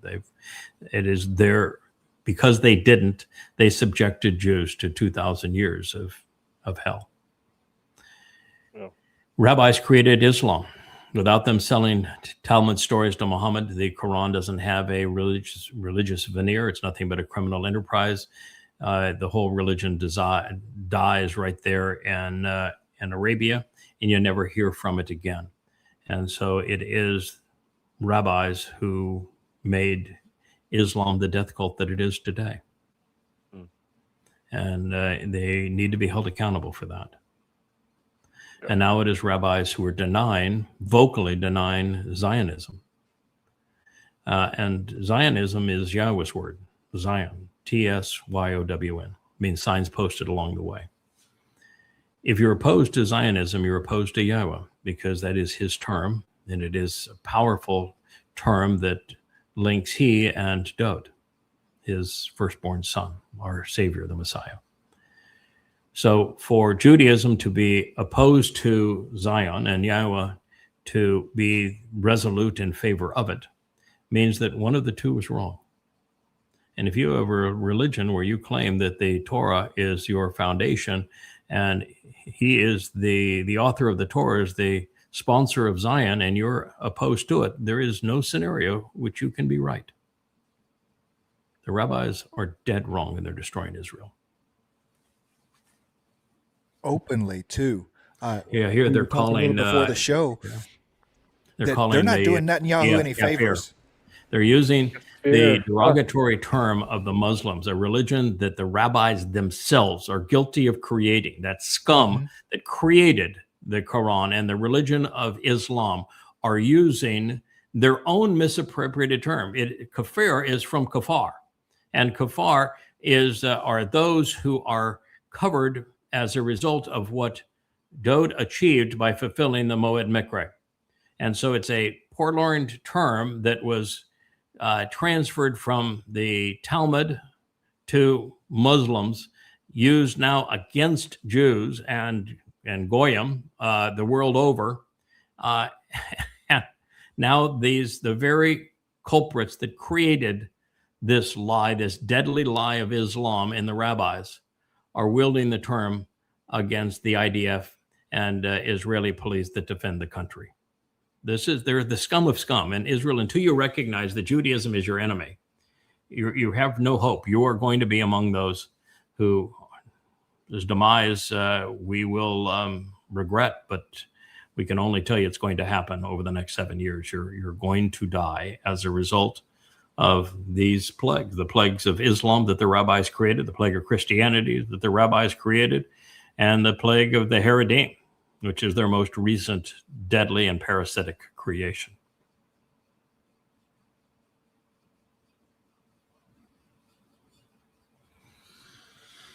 Yeah, what's going on there? Yeah, the Elon Musk was offered a deal. You go back 3 years ago, and when Trump was running for president, trying to go on the revenge tour, which is what he is on now, he knew he was going to lose. And he particularly knew he was going to lose when Biden, who was comatose, was replaced with Cackles. Because as dumb as Cackles was, Trump lost badly to her in the debate. It was over. And so Trump pulled out the bribery card. And he held it over a man's head that he knew had the wherewithal to buy an election. And in the last minute, he convinced under blackmail Elon Musk to invest $300 million in 7 swing states, which swung the election. Otherwise, Trump would be in jail today and bankrupt. And Elon Musk knows it and said it. But Trump owns it because he is still such that Trump would turn on him, already has, and will bankrupt him because that's what Trump does. So it's a very interesting thing. Now he's talking about $1 billion in this next the midterm elections that Elon is going to spend just so that he also stays out of jail. So they have now a demonic duo, these two men. So, but look at the damage. You know, Elon Musk was the guy with his great program that was going to save the government billions of dollars, and he went into swashbuckler with his chainsaw, and they had little X parading in and out of Marine One and Air Force One, and oh boy, they were going to be the great saviors of America. And yet, under Trump's 2 terms, less than 6 years, almost 1/3 of the total debt of America has been accumulated under that period of time. He's bankrupted America with trillions and trillions. That's unbelievable. Yep. Wow. I think it's 11 trillion out of 40 trillion is Trump's responsibility of the federal debt. That's what it says here. Boy, the copper con. Lie. It's all a lie. So Trump, his last deal was that he was holding off on decapitating Iran. Decapitating, what happens if a person is decapitated? They're dead. They're dead, right? So he's talking about, I'm going to decapitate Iran. Before I decapitate Iran, I'm giving them another opportunity to make a deal. They made a deal. You signed the deal. You dishonored the deal. They're not going to make another deal with you because they know you can't be trusted. You can't negotiate fairly, and you won't honor the deals that you've actually signed. So there's no purpose in making a deal with you. But then he just came out and flat out lied and said that I'm holding off because the Iranians begged me to for a deal, and so we're meeting now, and then we're going to meet again formally on Monday, and then we're going to meet again on Tuesday. We're going to get this deal done, and then he announced the next day that the deal included complete opening of the Strait of Hormuz, no taxing by or control by Iran, complete turnover of all enriched uranium by Iran, no return of Iran's stolen assets, and no remediation of the damage that the United States has done to Iran, and no requirement for the U.S. to leave the Middle East, which are all the opposite of what was agreed to previously in the memorandum of understanding. And of course, the Iranians said, we're not meeting with him. Our senior leader has made it, Supreme Leader has made it very clear. We will not again talk to the Americans until they honor the terms of the memorandum of understanding. When they honor those terms, then we will negotiate on the basis of those terms, but not before. And that hasn't happened. So he was literally reporting another lie. It must have been like the 50th time he has done this. And they just eat it up in the. I mean, in the press. it's like they just like punk this guy all day long. He'll say, "Hey, we're having a meeting on Monday," and they'll say, "No, we're not." No, we're not. No, we're not. Anything he no, says, like, we're not begging you for anything. No, we're not. We're not even returning your calls. But no, we are not going to negotiate with you. You know, we think you're the devil. Yeah, we have our deal. You surrendered. You surrendered. We've got your signature on it. So how many times must Trump lie before people stop listening? This bit here by Araghchi is actually hilarious. He's just turned Trump into a global clown. Araghchi is actually a fairly articulate guy. He's a Muslim, and that means that he's got a lot of really weird views, but he is infinitely brighter and more articulate and moral than is Donald Trump. Weird views? Did you just say he has a lot of weird? He's a Muslim. He wants to kill everybody. He worships Satan. Sort of an understatement. I was a little taken aback by that. Know. I was like, you could rephrase that if you want. Yeah. that is the most commentary, commemoratory of a Muslim I believe I've ever heard Yada be. Yeah. He's got some weird views. Yeah. You ain't getting better than that. Yeah. Araghchi is an interesting character. Speaking of weird, he's Persian. That's what you like. That's the Quran is a death cult inspired by Satan, and it is a criminal enterprise, and it sponsors terrorism. And Muhammad was a ruthless a terrorist. He was a pedophile. He was a rapist. He was incestuous. Those were his better qualities, because he was also a mass murderer and a slave trader. And he was absolutely not a prophet, and Allah is absolutely not a God. And I prove all of those points in the 5 volumes of Goddamn Religion. Because the Quran is Satan's book, because Muhammad is Satan's messenger, does not necessarily make every spokesperson who is a Muslim as vile as Allah or Muhammad. Araghchi was educated in Western philosophy. He is a very well-educated man who, unfortunately, was raised in a country with a very sick religion. And he represents a a regime that promotes that exceedingly disastrous demonic religion. You very seldom hear Araghchi say anything about Islam. Mhm.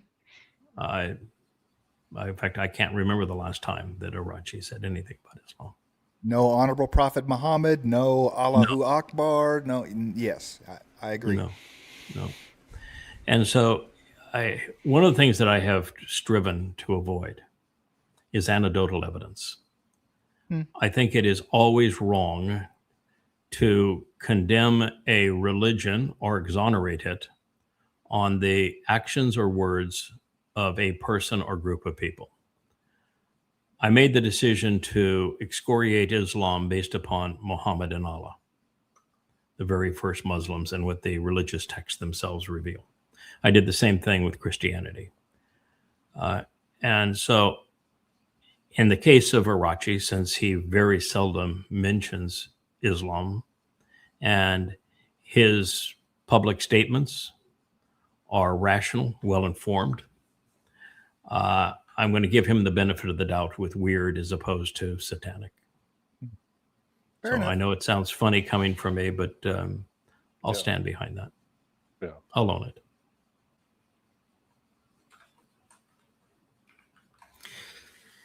There is this new movement among MAGAites to demonize Fauci. Now, Fauci was a bad man. Fauci stole the research of others to get his PhD. His dissertation was not his homework. Fauci was up to his eyeballs in funding the Wuhan Virology Research Center, and he knew all about the cause of COVID-19 without ever acknowledging it. And it's a shame that he did so. Many people died because of that lie. He knew exactly what happened in that lab.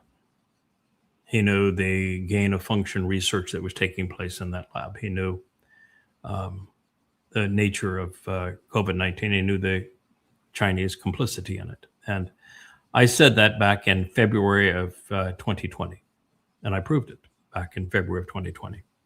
At the time, of course, all of those Democrats and everybody in the media slandered anyone who would make those claims. And yet they've now been shown to be and proven to be true. So I have a problem with Fauci, and I have a problem with Fauci in that he was not pursuing science, and that his strategy for COVID was wrong. The vaccines did not work. Wearing face masks, the average person who was not infected wearing face masks didn't work. Putting sick people in the hospital was disastrous. Telling people they can't work anymore, depriving them of their livelihoods and their freedom was counterproductive. And I proved that as well, because I did an analysis of the places where they didn't do those things and the death rate, and the places where they did those things and with the death rate. And the evidence showed that restricting people's privacy and liberty and their ability to work was counterproductive. Plus, it destroyed world economies. So I have real issue with the man. Yeah. And I particular issue with the COVID vaccine, because I'm a huge proponent of vaccines. Vaccines are the single best thing that humans have ever done in terms of prolonging life and particularly eliminating childhood agony. Vaccines are exceedingly effective, and the negative consequence of a vaccine compared to the positives are overwhelming. It's one of the best things humans have ever done. It's not true with the COVID vaccine. It just didn't work. The first vaccine had a useful life of less than 2 months. The booster, 1 month. The booster's booster, matter of weeks. And so it was worthless, counterproductive to even go through the process. And it turns out that that COVID-19 was fear porn. That 85% of those who were listed having died of COVID-19 had multiples of other comorbidities, and it was wrongly blamed on COVID-19 when they would have died from any one of the other 5 comorbidities. So there's a lot of problems. But my biggest issue with him is with the people of the United States and many of the world. You were willing to capitulate your freedoms and your livelihoods. You were willing to believe liars. You were willing to alter your life, that of your family, your well-being, your freedom. You were willing to give up all of that on a lie. And it changed the world forever in my perceptions of the world forever. How easy it is to use fear to control people and to make them do things that are counterproductive. Works and how every time. Yeah, how the overwhelming preponderance of people will fall prey to it. So if you want to find a boogeyman in the Fauci story, look in the mirror. We've used fear to manipulate people for 6,000 years. Yeah, we're beginning to freeze here again on our programs. Hopefully that solves it. But yeah, that's my issue on Dr. Fauci. Look in the mirror.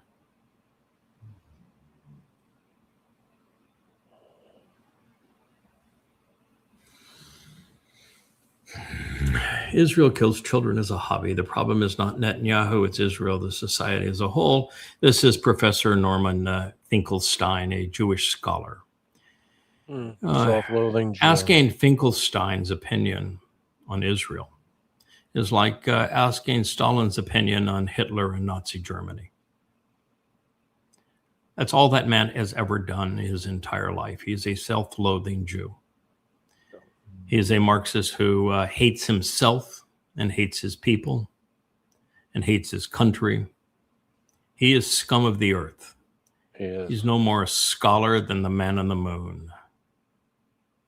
And if you want to promote him, Perry Logan, all you're doing is saying, I'm an idiot, ignorant, and a moral anti-Semite too. It's reprehensible. Israel kills children as a hobby. And this is coming from children, and I'm presuming they mean Gazans and Muslim children, whose entire purpose from their mother's point of view is to martyr themselves from Allah. But Israel's the bad guy, kills them as a hobby. How many children did Israel feed during this thing in Gaza? How many children, where did children go to the hospital in Gaza? Yeah. They go to Israel, to Israeli doctors. Israel feeds them. Israel drops leaflets on buildings before they bomb the building. Listen, I didn't want Israel to enter and destroy Gaza because I knew that it would be used by assholes like this to lie as he is doing.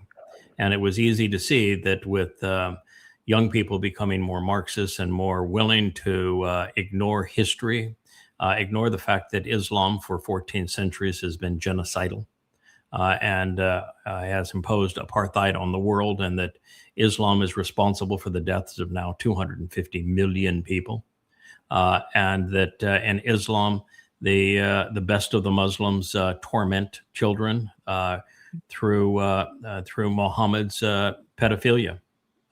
They rape them. In Afghanistan, we learned that when Americans liberated a city from the Taliban and the elders, Islamic elders, took back over the city, the first thing they would do is play bocce ball, find a 4 to 6 year old boy that was pretty and tie him butt up on a bed and gang rape him. This is Islam. You want to know a religion that kills babies as a hobby? It is Islam.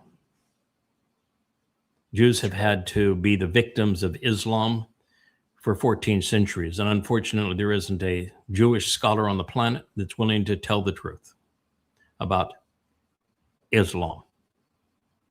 So, yeah, Finkelstein, you're a piece of shit. He's repulsive. He is. Yeah.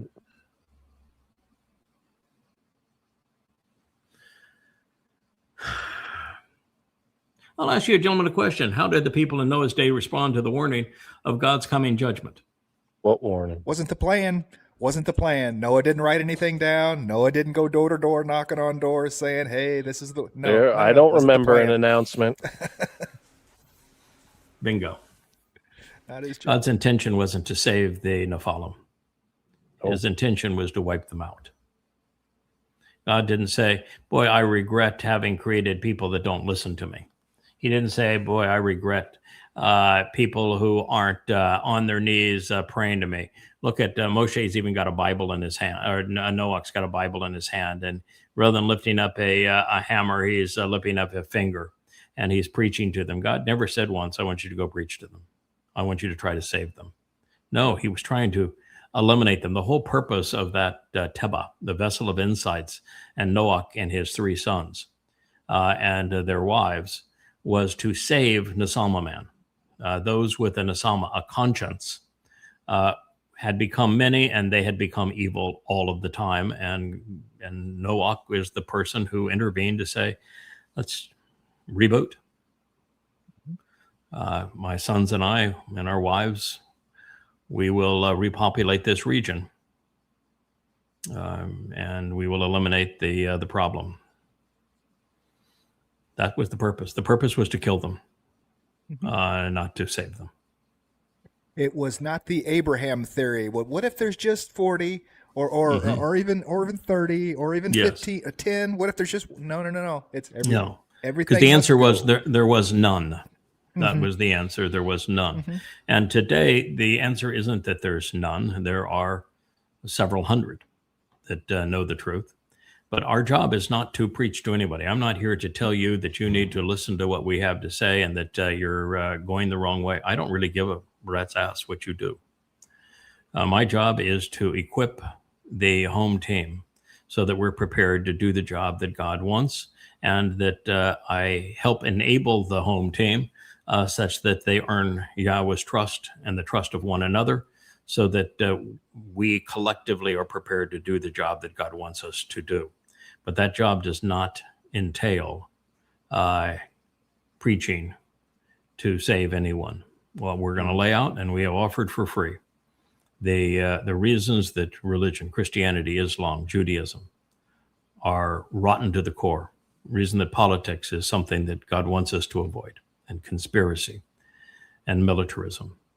We're openly condemning the things that God condemns, but we don't condemn them to try to save people. We condemn them so that those who would be open to listen have the clutter knocked out of the way so that the truth is visible again, because religion and politics and conspiracy littered the truth, the way to God, with their lies, just like this one here. Like the lie of Jesus Christ is a lie put right on top of a profoundly important truth. And so when mankind piles their lies on top of the truth, you have to impugn and excoriate the truth, or the lies, for the truth to become visible again, for people to understand what the truth actually represents.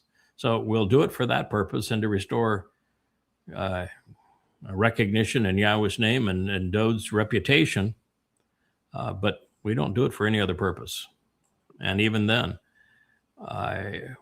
we're far more interested in pushing people away than we are bringing people into the covenant family. Yep. We're separators. We are separators, and that's God. God is also a separator. I mean, one time I had thought, boy, what a terrible tragedy it would be to end up in Shamayim and have a first meeting with God and say, I'm sorry, we just didn't do enough to save enough people, and I'm sorry that there's only a few hundred here as part of this harvest. Obviously, we failed you. No, that's not going to be a regret at all. Not for him, not for me. The only regret would be, I'm really embarrassed about so-and-so. I don't know how we let that person slip through. They obviously don't belong. We're going to have to figure out a way to resolve this problem, but I'll take the hit for it. But what would you like me to do to resolve this problem? So glad you're going to be having those conversations. Yeah, too many is going to be a much bigger problem than too few. I'm going to tell you that for sure. Yeah. Well, don't we know that to be the truth? Man, I got clips to play anyway. I got clips to play. There we go. Oh, the Twistin preacher. This is Donald Trump's favorite Twistin. And she is saying, I don't want your coins. They make too much noise. I want checks between $1,000 and $100,000. If you write checks to me for $1,000 to $100,000, I'll get your name written in heaven. That's quite a bold claim. And somebody writes her checks. That's not a bold claim. And somebody writes those checks. That's unbelievable. Yeah, that's not a bold claim. That is a vile, evil, demonic claim. That's what that is. Yeah, she is the devil's apprentice right there. Yeah, but it's true, really, for every spooky preacher and too. every priest throughout time. They do it for the money. Yeah. And they know. Yeah. And they know. Yeah. All of the She successful knows. ones know that they're doing it for the money, that it's all a fraud. She knows. Of course she Anybody I've ever had a conversation with about Yahweh's name, because that's where we always start whenever I meet somebody and talk. Yes. Anybody that's ever been to seminary, they know the truth.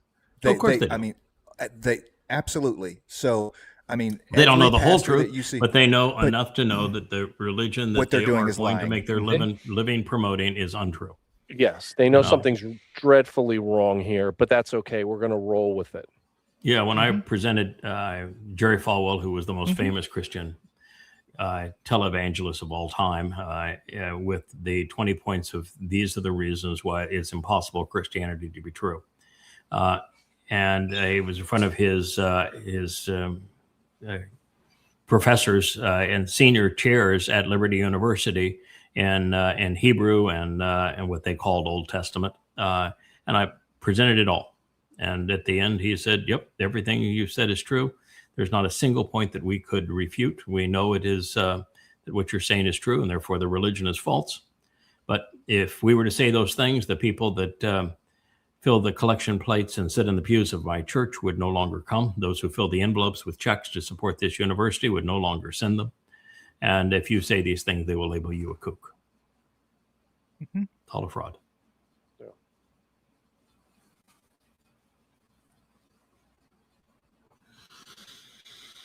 So never in the history has there been a war in which 80% of the country was destroyed, 100% of the population displaced, and 50% of the children. Oh boy, it's called a genocide, all caps. All right. So let's start at the beginning. Gaza is not a country. Muslims started the war. And perhaps such a poster should look at photos of Japanese and German cities after the last war. Yeah. Just maybe they might learn something. And then they should also look at the origins of the word genocide. And what they would recognize that it is the destruction of an ethnicity. But Gaza is not an ethnicity. Palestinians are a bogus term. There's no ethnicity ever of Palestinians. So there is no ethnicity being cited here. This is that old UN definition of genocide. Yeah, but the UN definition is not a functional definition. It's like we're going to use a word that has a definition because it was coined to discuss what happened in the Holocaust, where 6 million Jews, more than half the European population, was exterminated. That is the origin of the term. Yet the population in Gaza increased over this period of time. That's right. It's the antithesis. It is the antithesis of genocide. And yet people lie enough to believe the lie. And the headline here is trust in Trump. They believe Trump is telling the truth is to be criminally insane. And this is a mental disorder. Trump derangement syndrome is real, and every MAGA member has it. Yeah, the absolute most Israel could be called out for is being bad at genocide, attempted, because it's a 3 square mile area, right? Gaza's a little bitty place, and there are more, and you look at it, it's piles of rubble. How can anything live through that, right? And yet there are more Gazans today than there were when we began. When it's... You look at the 57 majority Islamic countries. And the Jewish population of those countries has been decimated by 99%. That's textbook genocide. The Jews who survived there over a period of time, they were the victims of apartheid. They had Domini status. 57 of 57. In Israel, the population of Muslims has skyrocketed to the point now, if you include Judea and Samaria and Gaza, along with the citizens of Israel, there are actually more Muslims in Israel than there are Jews. How's that going to work out? So, Yeah. Israel You're gonna find out. is the one country that is the antithesis of apartheid and genocide. Unfortunately, that is Israel's mistake because they have made their bed with the devil. But they are the antithesis of genocide and apartheid. And that's why it's just so incredibly insane, immoral, and ignorant that there are Muslims and MAGAs that and Marxists that promote such drivel.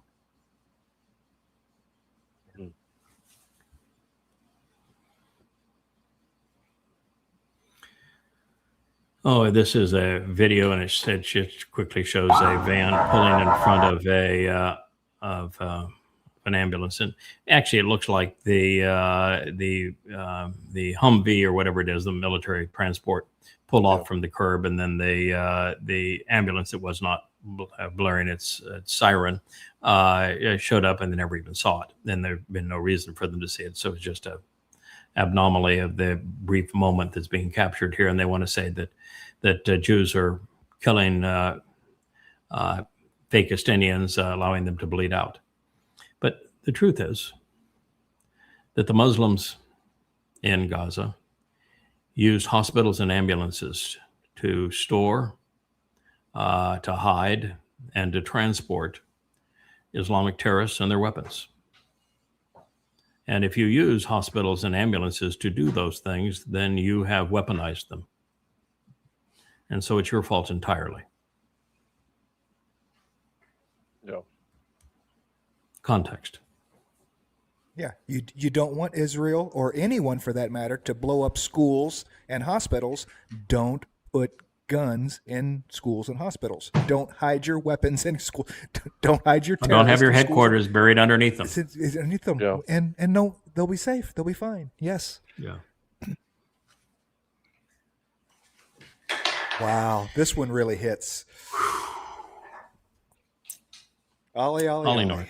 Yeah, I met everybody up the food chain that Ollie North reported to, as well as the man who was responsible for determining whether or not the Defense Department was complicit in this crime of negotiating with the Islamic regime that Jimmy Carter had brought back into Iran. You know, you don't like the Islamic regime in Iran. Well, it was Jimmy Carter that undermined the Shah and brought them back in. And Jimmy Carter got bit by it because the way that the Ayatollah thanked him for returning him to power in Iran was to take the U.S. and make them hostages. And to solve that problem and win the election, Ronald Reagan pulled off a dirty trick, which was to trade missiles for the release of those hostages, which was a crime in the United States. You couldn't negotiate with terrorists. Plus, it was criminal what he did. And it was Ollie North that carried out that plan, and he was guilty as hell in doing it.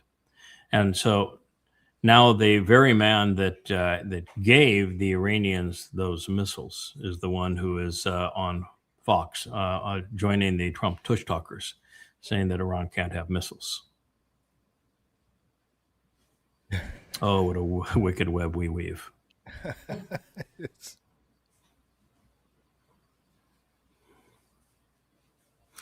Yeah, here's just an interesting post. And the military advisor to Iran's supreme leader on negotiations with the United States. And what it basically says is that, it says, in no uncertain terms, what it says is that Iran will not negotiate with America or Donald Trump again until such time as America honors the memorandum of understanding that it signed. And that says that Israel is checkmated and muzzled, and is point one. It says that Trump can't threaten war against Iran nor attack Iran.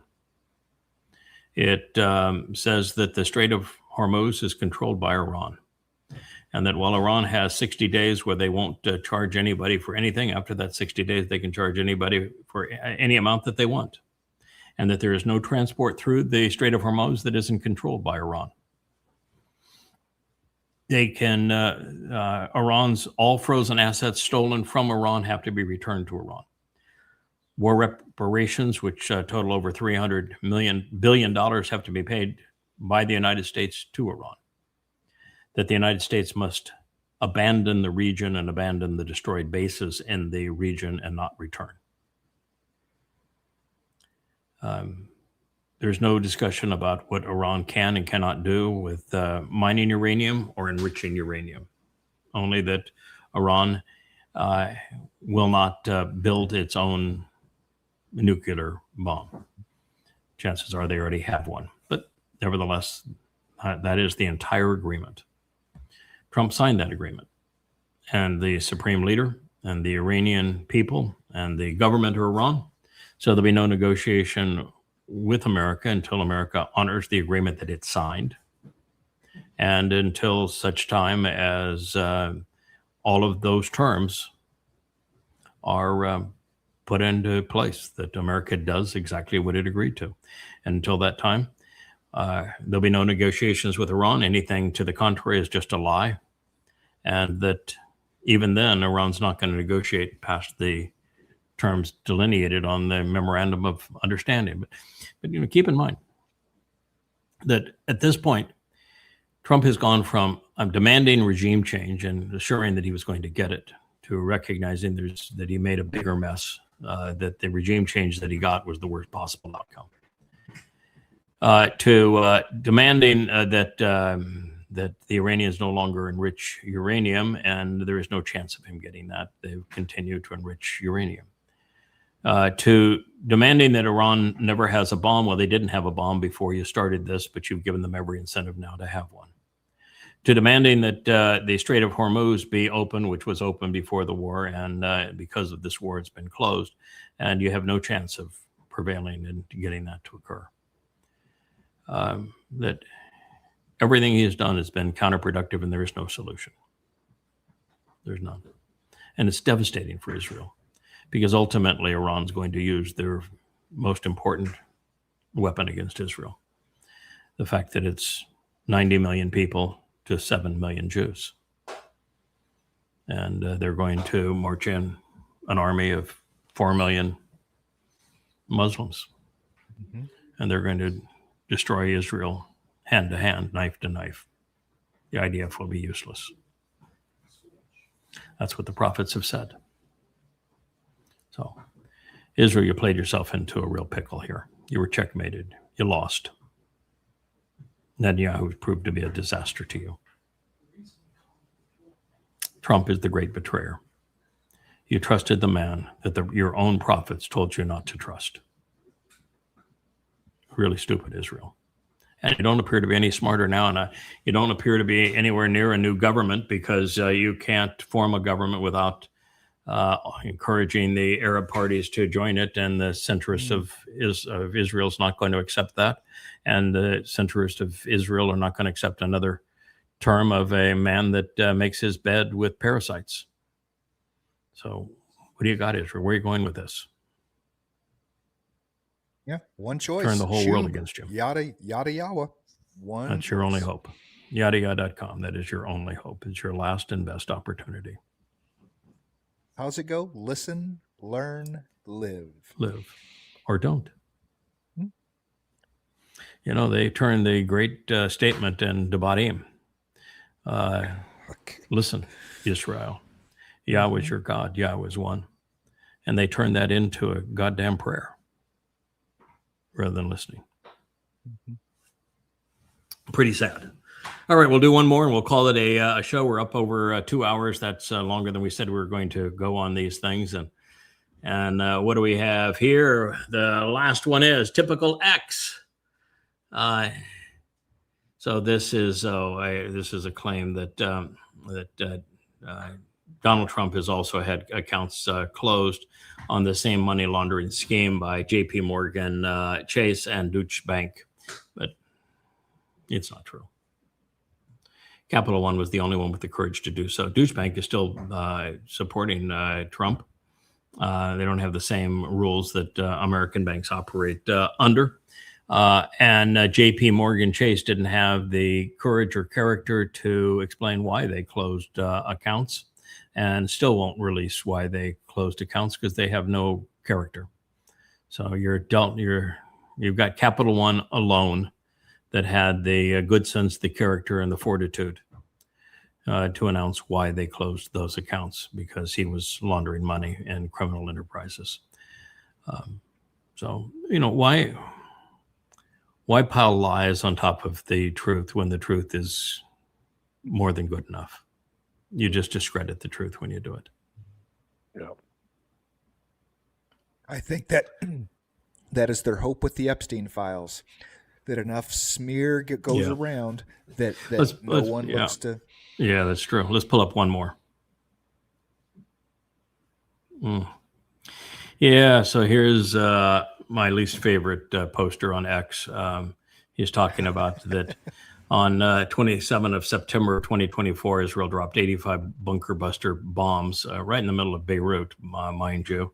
And 7 seconds later, Hezbollah's underground bunker in Beirut, Lebanon, had killed Hassan Nasrallah and changed the world forever, was his claim. No. Yeah, sure. Oh, you didn't accomplish anything. Really nothing. And you learn nothing by it. While anti-Islamic, informed, rational, and moral people applauded the demise of this Islamic terrorist, he was scum. Delighted he's dead. Applauded his demise. It changed absolutely nothing because the focus was on Hezbollah rather than on Islam. And as so long as the focus is on Islamic clubs, Al-Qaeda, the Islamic State, Hezbollah, Hamas, Islamic Jihad, the Houthi birds.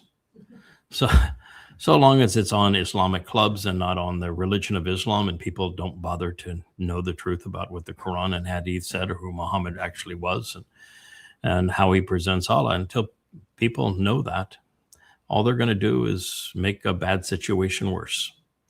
The United States invasion of Afghanistan and Iraq and bombing Iran, mess we've made in Syria and the Sudan and Somalia and Libya, all of those things made bad situations worse because we didn't know what we were doing. Ignorance is deadly. Yep. All right, my friends. Always a pleasure. Right. I won't use, what was the word that I've forgotten the word that you didn't like, not silly things, but Weird. Weird. Okay, Oh, weird. okay. Yeah, weird may not have been Some the best weird pick. ideas. Yeah, it may not have been the best pick. But nevertheless, thank you for participating. Love you. Appreciate everything you're doing, and thank you, Rich. We had a little more stable presentation today. Yeah. Hopefully, we'll be able to venture out into other places, and we'll have Starlink work better for us. And we're in the middle of an island, so you only have so many options, and being able to broadcast. So let's hope that we have a more favorable result. We have a lot of effective shows, so I don't know why it just decided that it was going to crap out us on a particular show, but it certainly was tough yesterday. Yeah. In fact, we're frozen again right at the moment. No, we're unfrozen now. Yeah, technology is tough, and we only do live streams, so we need the technology to work to get the message across. Well, thank you, gentlemen. Thank you. We are We going will catch up to with you sign later in off. the week. We'll be back with See you later luminaries today. hopefully later today. Take care, guys. Hey there! Thanks for for tuning in. That was Fetch. Gotta run now. Catch Yao on our next podcast.